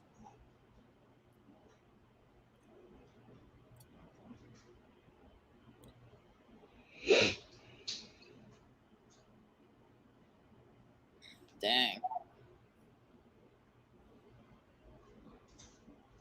Well, congrats on the new puppies.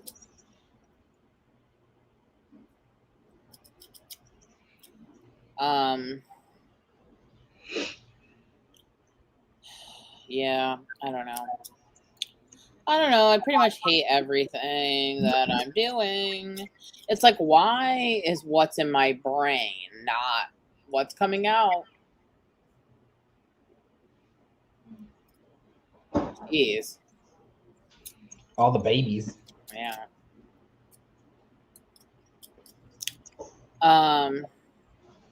Yeah, that's how I feel, Elaine. Like, it's all just, like, so painful. It's like, I don't know. Oh, I feel like I used to think that fun and games is really hard, which it is.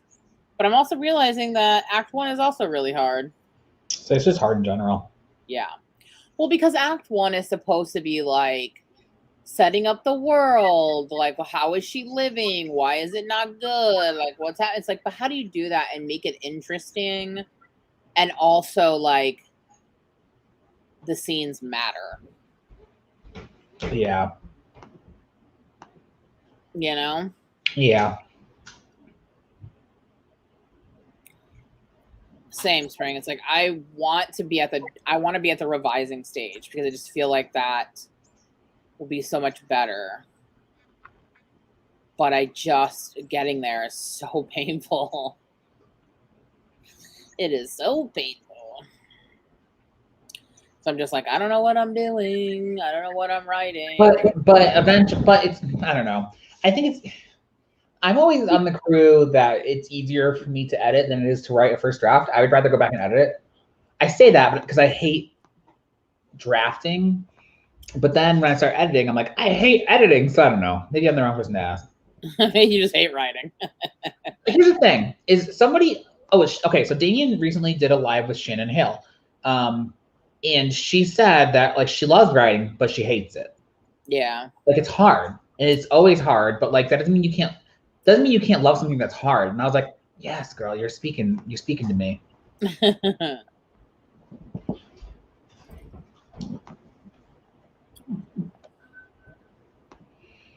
you're gonna work a perfect week. I did. You got a perfect mood. Oh, I don't know what that means. If you hit your mood goal every day, I guess. Oh, probably not moving. Well, Jessica, you have to see how your character is living a way that they can't sustain. Like that is the need for change. I mean, it's the whole point of a book is for people to change.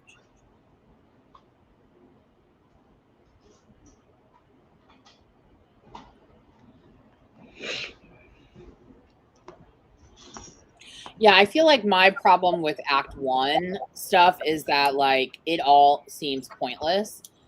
I understand that we have to, like, establish a lot of stuff, but I don't know how to make those chapters not seem pointless other than just establishing stuff, if that makes sense. I mean, it's something I can worry about in revision, but, you know, it's just hard when I'm writing stuff and I'm just like, this is all so terrible. Hi.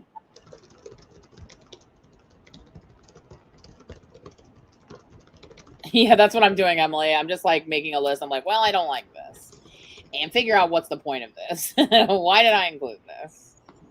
Because I do have like an outline, but like it's I'm still like discovery writing because it's just like, okay, I need a scene at this place and I need this thing to happen while she's there. But then like that's it. That's all I've outlined. So it's like I got to make the whole scene actually up, you know? And I believe in you. You can do it. I believe in you, Laura. I don't know, man. I don't know. We will see.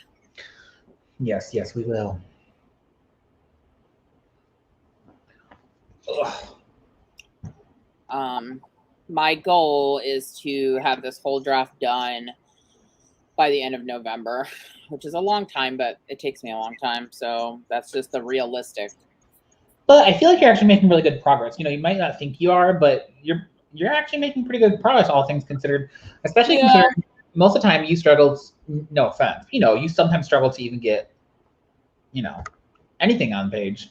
I will feel like I'm actually making progress once I start drafting into Act 2, because I have drafted Act 1, or at least outlined it very thoroughly several times.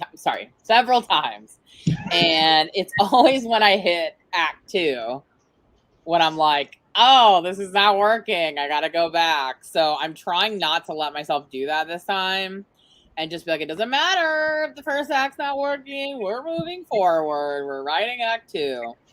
But I haven't gotten there yet because I'm still doing Act 1. So I think when I get to Act 2 and I actually make some progress in it, then I will feel like I'm actually making progress. Because I've done this before. I've seen this song and dance before. It doesn't mean anything. I've had many a false starts.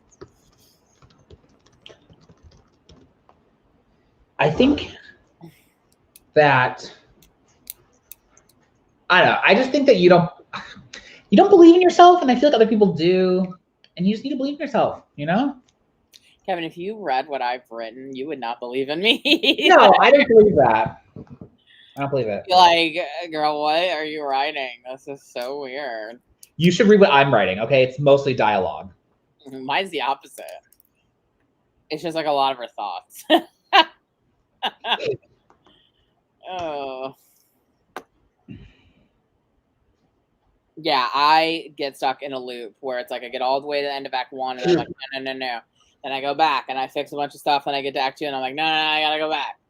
So it's like that that Mickey Mouse cartoon with Goofy, and they're like, he's eating the corn, and I always reference that. I reference that all the time. they're riding around the mountain. And he's like, yes, ding, yeah, like that's how I am. But I'm always going back to the beginning.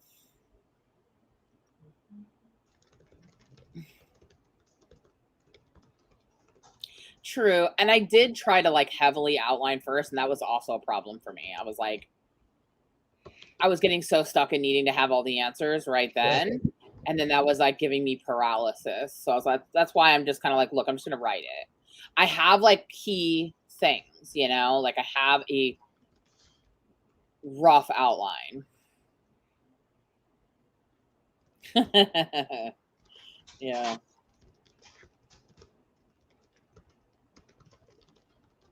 Oh my gosh, it's so true, Spring. It's like the book I've been wanting to write forever, and there's so much pressure. And I've tried like so many people, like my girl Lizelle is great at it. She knows when something's not working and she needs to just put it to the side and work on something else. But I can't let this go. Like it is intrinsically linked with myself as a writer that I'm like, girl, if you can't get a full draft of this, you cannot do anything. And I've tried. I have so many ideas for other books, but I can't stop thinking about this book. Like I feel like I'm going to keep thinking about it until I get it all out. You know what I mean? Okay, I have a low-key legit question. Is that a part of ADHD, do you think? Probably. It's a hyperfixation. I can't move on to something else. And then it happens abruptly, right? So I had a hyperfixation for like a really long time, as you know, for years on like a lot of toys and stuff that I collect. And now I'm just over it. I'm just like, I don't care anymore. Like I was like super duper into like Tokidoki, like obsessed, like wanting to buy them all the time. And now I'm like, I don't really care. So what you're saying is that thing that we sent you today, we shouldn't have sent to you? No, this is a cute little, I'm talking about cute ponies, you know? Mm-hmm. I'm not really into cute ponies anymore. Although I still want the goth ones, like the Halloween ones. And I still want the Christmas ones because I love Christmas. But I'm kind of getting over like cutesy stuff, you know? The kawaii stuff? Yeah, like yes, the kawaii stuff. Like I'm going to get rid of all my Pusheen stuff. No. I feel like one Pusheen thing's like cute, but then like you said, like when you have the subscription box and all of a sudden you turn around and everything's Pusheen, you're kind of like, I don't need a whole house full of Pusheen. You're like, wow, okay. I love the Pusheen. I only have like one little area of my room that has Pusheen stuff, but it's just like, okay, I'm moving on. Yeah, I definitely think it is where it's just like I can't move on to something else because I can't stop thinking about this. It's like no matter how much I've tried to think about other projects, like I'll get little ideas for a project, but then like when I actually try to legitimately work on another project, all I can go back to in my mind is thinking about how to fix stuff in this. So I just feel like I just have to get it out. It's really like a labor of exorcism. Like I have to exorcise this from my mind because it has a hold of me. I'm gonna start spitting out pea soup soon.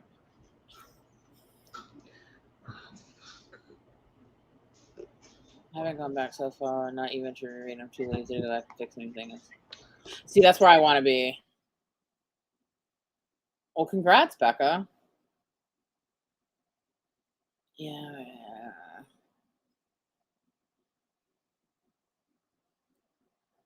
Where is that course, Juanita? The James Scott Bell? That sounds interesting. Yeah, Jessica. I think it's just my aesthetic is changing. Like, I'm just leaning more. I go through cycles of things that I'm like super into and like the aesthetics of like my space. And I'm just going a little darker these days. I've went through a dark phase before, and I'm back. Exactly, Spring. That's exactly it. So it's like, yeah, if it's like creepy cute, like this, then I like it. But just the cute stuff to be cute, I'm just kind of like, okay. Although I do like all the food ones too. So I'm not completely getting rid of all of them. See, I feel like we're the opposite because we just, right before we moved, we ordered some of that stuff from Pop Mart. I'm like, look at all these cute little vinyl figures that we want. I mean, don't get me wrong. I love a good vinyl figure, but I'm just being more selective. Like before, it used to be like, anything that's cute, give it to me. And now I'm just trying to curate my aesthetics. Yeah, that makes sense. I just recently went through your entire subscription feed to find some stuff in LA to refollow that I wanted to follow. So, I went through your entire sub feed. I mean, your Twitter feed, Instagram feed. Jesus. Oh, I stopped following some though because they were making me depressed. So but I was like looking at different artists and stuff that I wanted to follow, and I found the one that makes the pie one. And she is a girl, right? I believe. You're talking about my Noir Art or whatever her name is, Noir. Yeah, which her name's really weird. I would never be able to even spell that to somebody. Yeah, I think she's Armenian.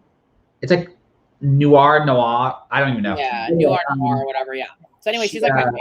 She made something recently that I thought was really cute. I meant to send it to you. She does like creepy retro 50s stuff, and it's mostly like kitchen food stuff, which I love because it's all like, I like the creepier stuff. She's been doing a lot of stuff with pickles lately though, and I hate pickles, so I'm like, I don't want any of that pickle stuff.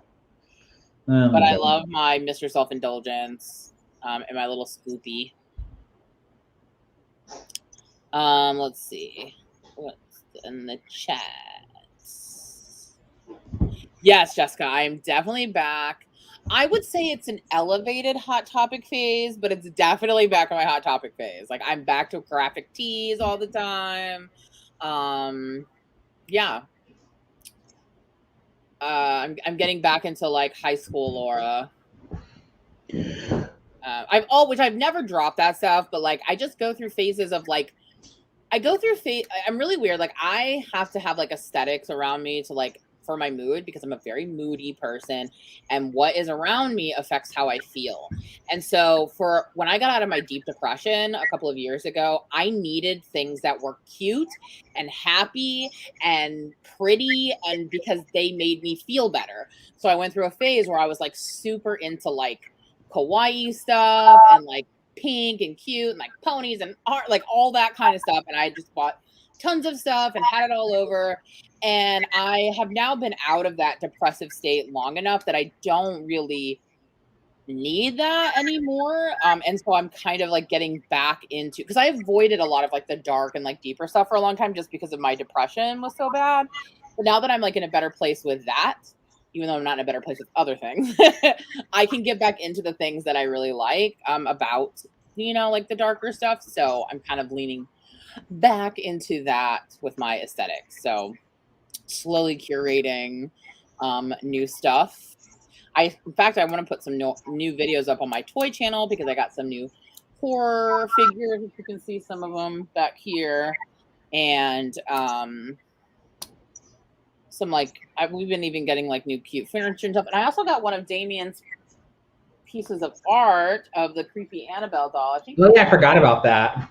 I just haven't put it up yet because we were going to have our gallery wall be one wall in our living room, but we decided to swap walls and we're going to move our TV to that wall. So the gallery wall is going to be a different one.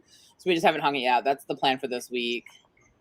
But yeah, like I love toys and I love like fun stuff and kid stuff and, all of that stuff. So let's see. At least y'all get story ideas and inspiration. I wanted to write for years. Never had a story come to me. Becca, I was like that though for a long time. Like I didn't have, in fact, I remember the first moment I had a YA idea because I did try to write literary like adult and I just was not good at it and I didn't enjoy it. So I kind of took a break from writing and I wanted to write YA, but I didn't have an idea for like the longest time. And I was just like, I just don't have any ideas. And so then Kevin and I actually was supposed to go see Weezer in Vegas for my anniversary. And at the last minute, my husband had to work, he had to go to a work thing. So Kevin got to go with me instead. And we were driving back from Vegas to LA when we lived in LA. And we were living in the IE at that time, but in SoCal. And I got my first idea for a YA book. It was a sci-fi. But ever since then, so that was like 2014. was when I got my first idea when I started working on writing YA. But then when I had my really bad depressive episode in like 2016, I stopped writing for like probably like 2 years. I didn't write. And then when I started writing again, I've been working on Beware of Monsters ever since, which is my second idea. Although technically, I guess it's my third now because I've changed it to horror, so it's a completely different book. So. But I've gotten a million ideas only recently. Once I've like fully immersed myself in like wanting to write, reading a bunch of YA, I've become friends with a lot of people who are writers. I watch a lot of stuff, and that has helped me to generate ideas. So for people that are trying to like figure out ways to like organize their ideas, I have a Notion page where I have it broken down by like what stage they're in and what category they are, like middle grade, YA, and adult, and I just write them all down, and you can click on, like, I have a name of it. When you click on it, it opens up another page and it tells, and I can like write down whatever I want. So I put like aesthetic pictures in it. I put like the summary of what it's about, any ideas. That's just an idea if you guys are looking for a way to organize your writing ideas too. So for my ideas, I actually have a OneNote, and then I have a tab for YA ideas and a tab for middle grade ideas, and then a tab for horror or adult ideas. I do have some adult ideas. And then underneath those tabs, then I have genres. So I have like horror, contemporary, like what all my ideas are. And then from there, I have one tab for each story, and I just write all of my ideas. But I don't work on multi-projects. I'm just working on the one. So I just, whenever I have new ideas, I put it in there. And I just keep it that way. I actually just got another book idea when we were driving the other day. Stuck in the car and I had a book idea. Also, Lexi, you were saying the zero draft. So I had the same problem and not wanting to go back and revise. What I would recommend is whenever you're going to stop writing, write a short little summary of what you just wrote. Like, oh, what scene the last scene was. So when you go back to write, just look at that to help jog your memory. And then you can pick back up and not have to go back through it all and reread it.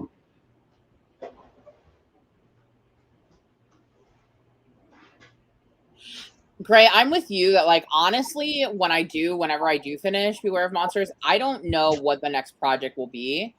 I don't know which one I'll focus on. Like, it depends on the day. Like, some days I'm like, oh, I want to work on this one next. Or when I get a good idea. Like, I just got a really good idea for the Shard of Glass for my slasher idea that I have.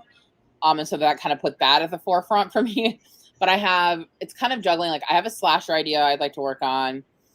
I have a haunted movie set book that I'd like to work on. I have a cult book idea. I have a spooky middle grade.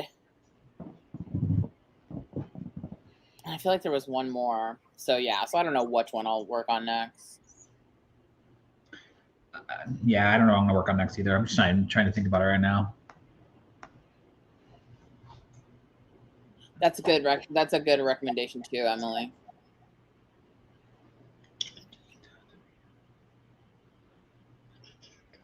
Yeah, I mean, it can't hurt just jotting down, like, oh, I just wrote this scene about blah, blah, blah, you know? I love how we have, like, more people in here at the end. We're at the end of it's because we didn't give anyone a heads up. But I don't know, like, maybe we'll do another one. I mean, we're not necessarily leaving right this second, but maybe we'll do another one, like, soon. Because it does help me, actually write. Like, I don't know if I got a lot done. Yeah, that's what I'm saying. Like, it's better in the drafting stages. Like, I feel like it was hard to do some live streams when I was in the planning stages. When I'm just like drafting, and it kind of forces me to just write stuff. No worry, Becca. I feel bad because it was just like, oh, we're like toward the end, you know? So we're glad you came, and you can always go back and watch the beginning later. And we kind of did it last minute. So I don't know. Maybe we'll do another one sometime this week. It just depends too. Honestly, I'll be really honest. I'm a very moody person. So it just depends on my mood. If I feel like it, sometimes I'm up for it. And sometimes I'm feeling very introverted and lazy also, because I spend most of my time looking like a disheveled mess. Oh my God. I mean, do you see me right now? What? I said, do you see me right now? I mean, this is me like a zhuzhed up disheveled mess, but I usually look way worse. And I'm just like, oh, do I want to like, you know, it's like I have to be in the mood. Same, Becca. It really does honestly help me a lot. I need to, like, I think I was saying at the beginning of the live stream, like, with my ADHD, it's hard for me to just focus on one thing. So when I'm doing the live streams or I'm like watching somebody else's, it helps me stay focused and stay on task, and I'm less likely to get distracted for too long. Like, I might get distracted for a second, look at my phone, but I'm not going to sit there on my phone. Do you know what I mean? So oh my God. If I could just prop my laptop up like this. What are you saying? I was talking to myself. I said, if I could just prop my laptop up like this would be much better. Oh.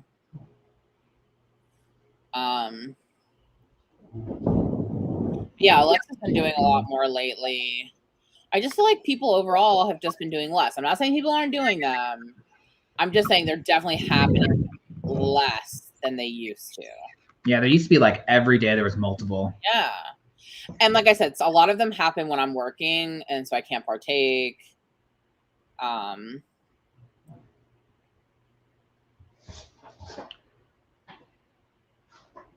Oh, thanks. Yeah, definitely. Like, I definitely want to get back into it. Like I said, I have some content finally that should be coming up soon, hopefully. I just have a video going up. I'll probably upload it on Tuesday. So it's hard. I haven't really gotten like an easy pitch, but I'm basically working on a YA horror like / supernatural thriller. I had like do I still have it? I wanted to be able to explain to people, and I had like a description of it, but I don't know if I still have it. Kevin, what are you working on?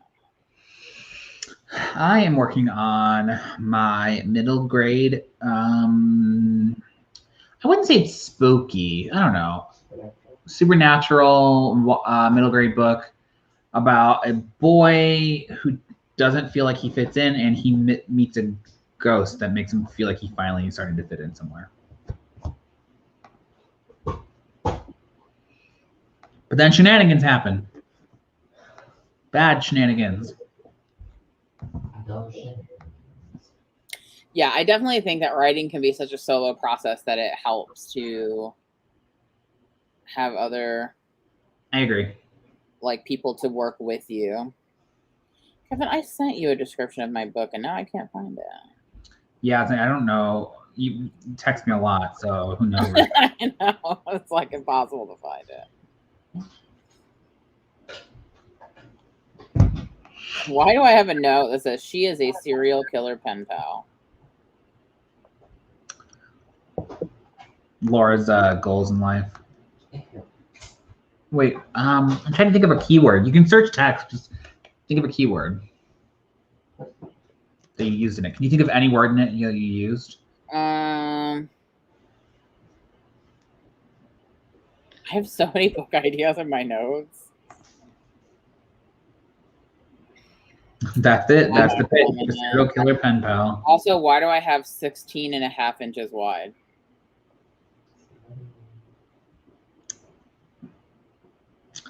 I also love Heart Breathing, Sarah Cannon. I love her YouTube channel. Just throwing it out there. I know she does a lot of sprints too.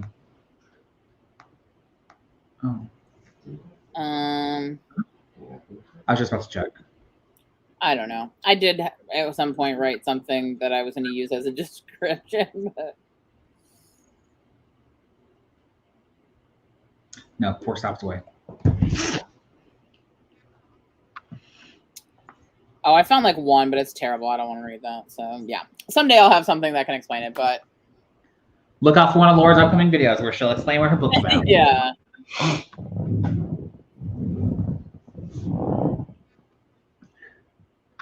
Serial killer pen pal. Well, I think that was an idea for one of my books, because I have a friend who, when she was in high school, was a pen pal to several serial killers, so including Manson. So I thought, oh, that would be something interesting to put into a book. Would it? I think so. Does your friend have mental health issues? She's a weird one, you know, but aren't we all?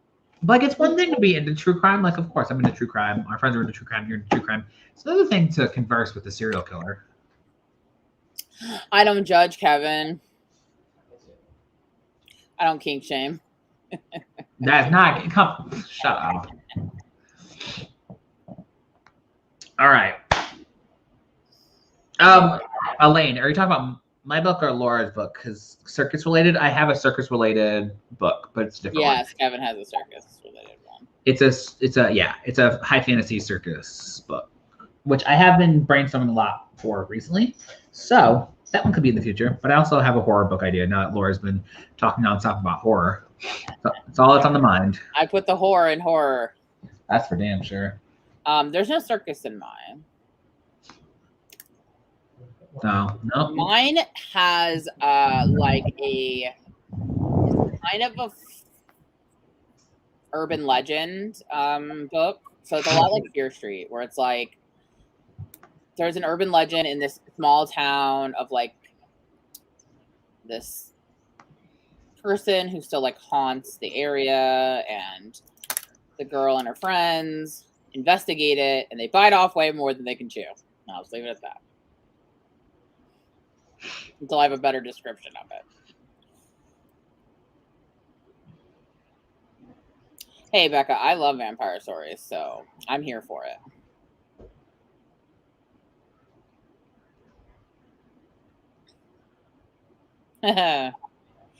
I try not to judge people. I mean, come on.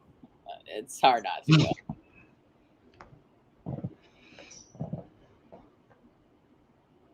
Yeah.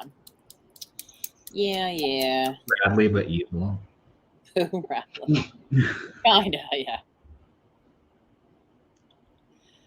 Boo Radley is the OG urban legend.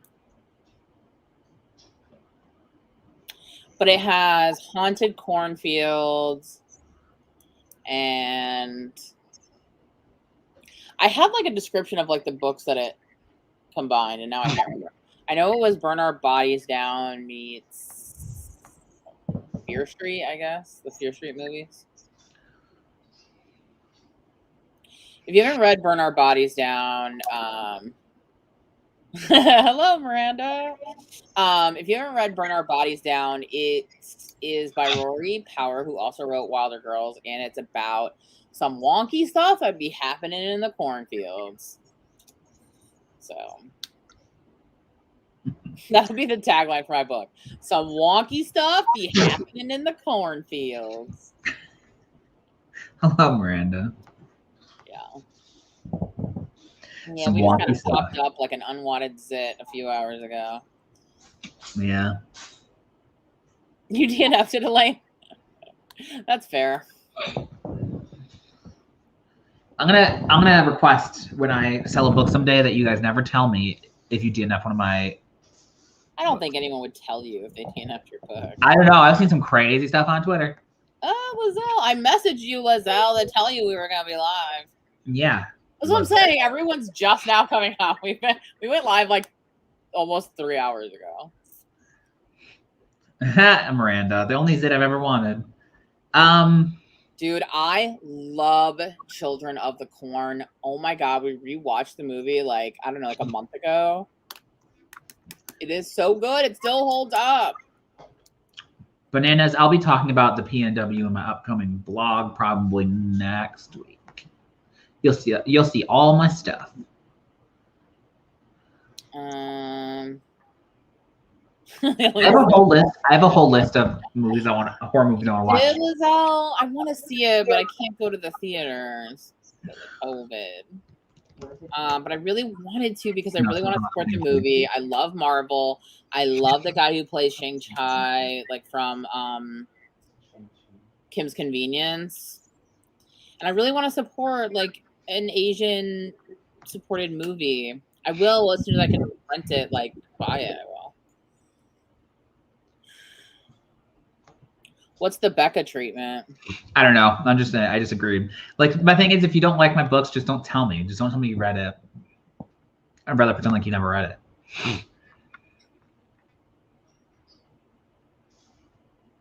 Yes, Becca, have you seen Jeepers Creepers? Love that movie. Love me some Jeepers Creepers too. Good movies. Good movies. Yes, I grew up in the cornfield, so stuff goes down in the cornfields. I've had some scary. A lot of the stuff in the book is loosely based on my own experiences in creepy cornfields growing up.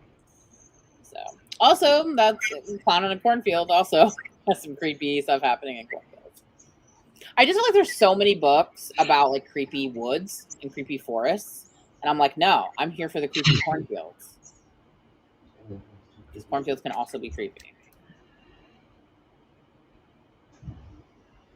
Did she watch that cartoon movie? Which one? Death and Robots? Did you watch Death and Robots?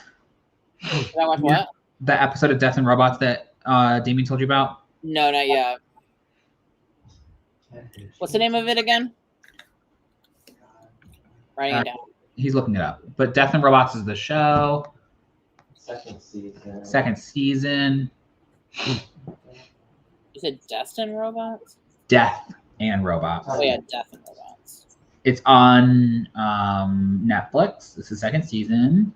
It's called The Tall Grass. It's called The Tall Grass. What about creepy beaches? Is it like the beach that makes you old? Oh.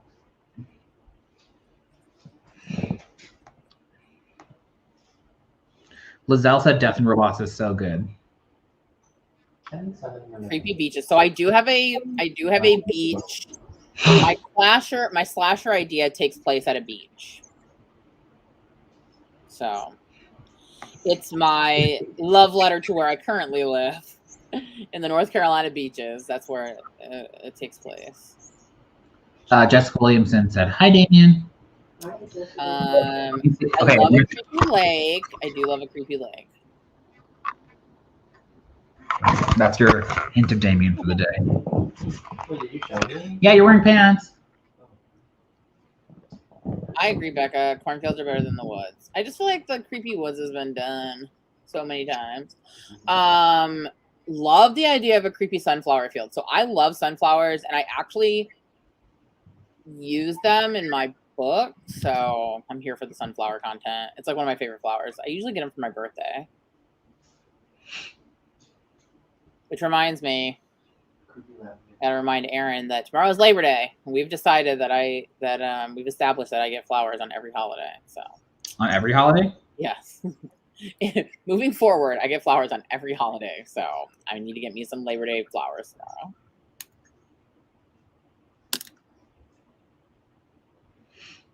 Oh, I think she means Becca Smith. My book has creepy fields of weed. Love that too.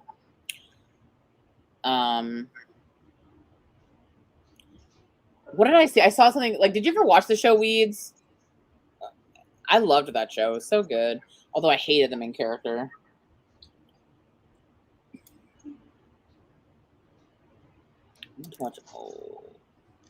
Yeah, I wanted to go on a walk tonight, but we're in a heat advisory. Well, it's 88 degrees out still. I never really got into Dexter. I only watched like the first like 1 or 2 episodes when it first came out, and I wasn't really into it. I may be into it now if I revisited it, but you know how like there's different cycles of your life where it's like you're not in the mood for something at this point in your life, and then you go to it at a different point and you love it. Yeah, like Laura loves Sons Sons of of Anarchy. Yeah. What? Say Laura loves Sons of Anarchy now. Oh my god, dude. The writing of Sons of Anarchy is so good. I cannot tell you how good it is. It is a soap opera on crack. Like, it's so good. Oh, I love that, Faye. I want to I've talked a lot with my husband about planting sunflowers because they can grow really tall and they can be like a good natural barrier. And I've looked into ones that are red, so we might do that. Dude, Miranda, have you watched Sons of Anarchy? Because I feel like you would be the type to watch it. I mean, I don't know that I would say that it was always glamorous like on Weeds, but that was a good show. Ooh, I love that idea of a sunflower field at night. I don't. I get scared too easily.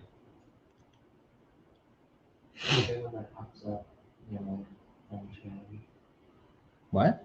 There's a big one that popped up out of my hometown. No. Well, I'll check that out. Sasquatch documentary. That sounds interesting. Sunflower fields are really weird in the rain. Just like the same thing.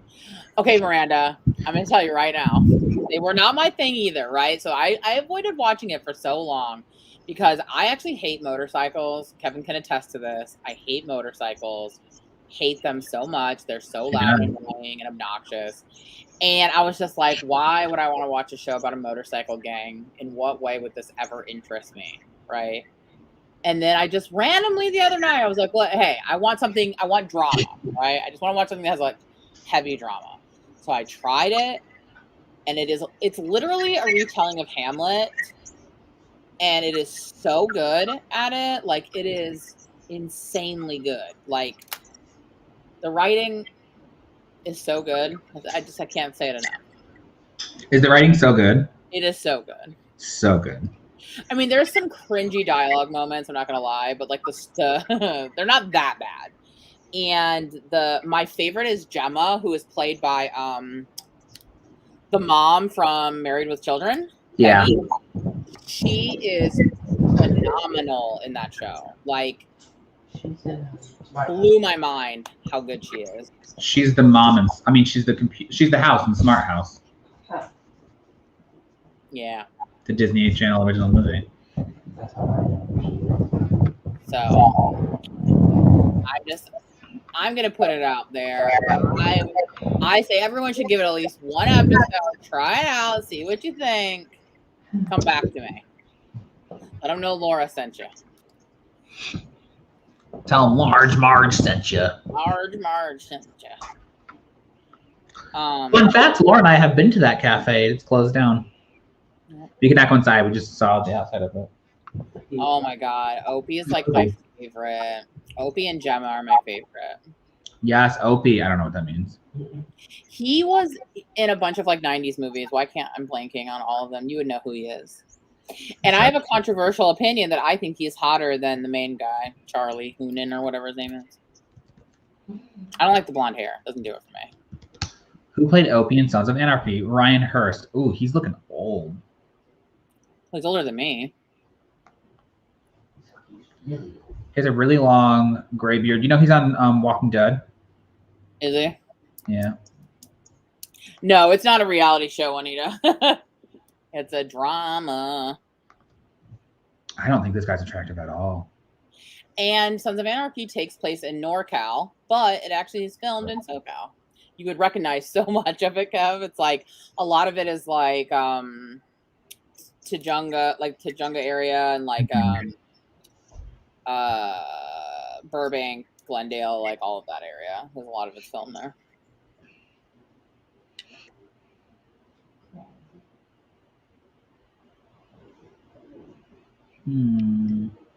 Yes, also Futurama. She's on that. Kevin, Yes. did you see what else the guy from Opie is in? Because he's in a lot of stuff from when we were young. Yeah, I don't recognize him. Let me see. Yeah. Also, I don't think he's attractive at all. He didn't look like that when we were young. I want to say he was in like like a football movie. We Were Soldiers. He was. We Were. I've never seen that. Sergeant Ernie Savage. Let me look at his. You can Remember the Titans. That's the one I was thinking of. I don't know. I literally don't remember any of that movie. Jerry Bertier. Was he the gay one? I don't know. I don't think I've ever seen that movie. Oh, I'd watched it so many times. He was in Saving Private Ryan. Paratrooper Michelson. Can I see him? Oh yeah, he's the one. Yeah, his name's Ryan Hurst. He's gonna be in the Mysterious Benedict Society. Really? He's playing Milligan. I don't know who that is, but he's playing Milligan. Oh, he played Beta in The Walking Dead.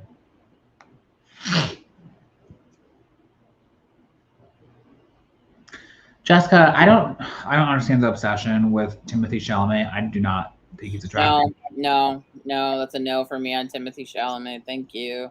I mean, it's cool that he was filming near your work, but I just don't understand the obsession with him. He looks like the ghost of a Victorian child.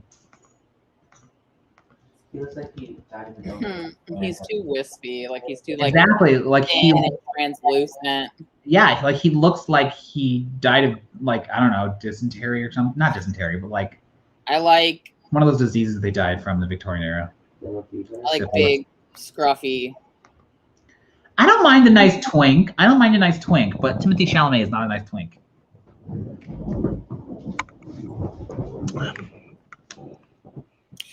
And right now where I live, there's like 12 movies being filmed, including a Hallmark Christmas movie.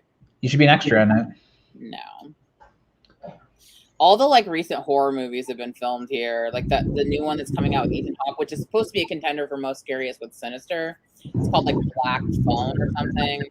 And then also like the latest Halloween movies are filmed here. The latest Scream movie is filmed here.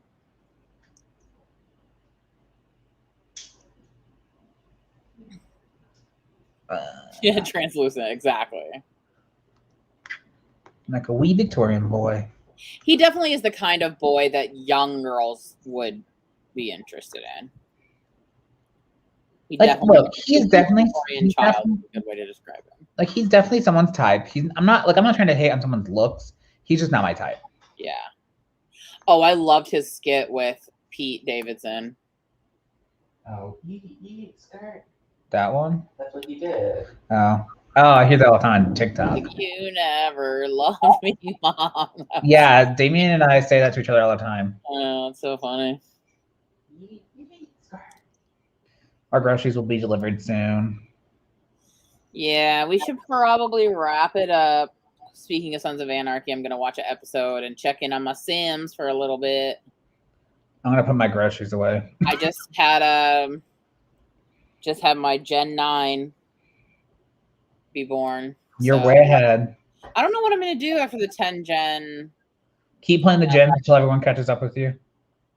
I might just take a break, work on my writing, because Sims takes up a lot of my time. Honestly, I just play it while I watch TV. So it's like I'm watching TV anyway. So yeah, you know.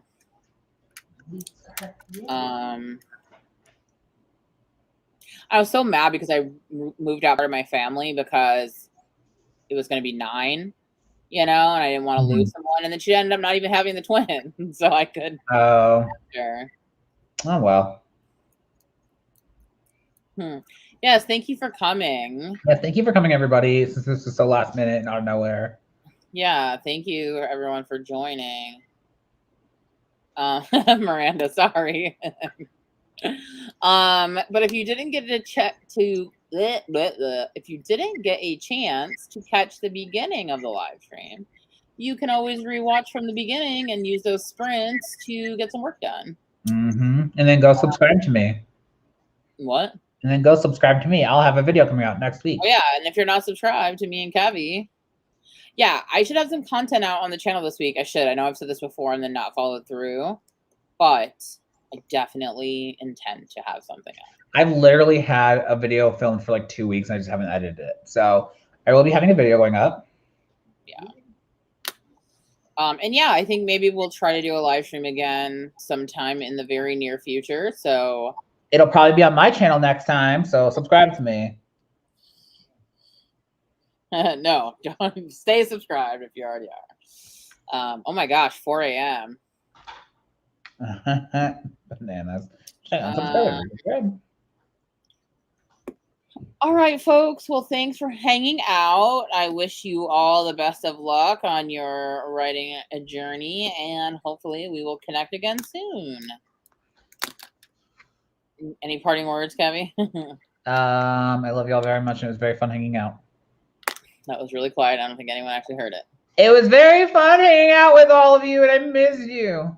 Good night, everyone. Bye. Bye.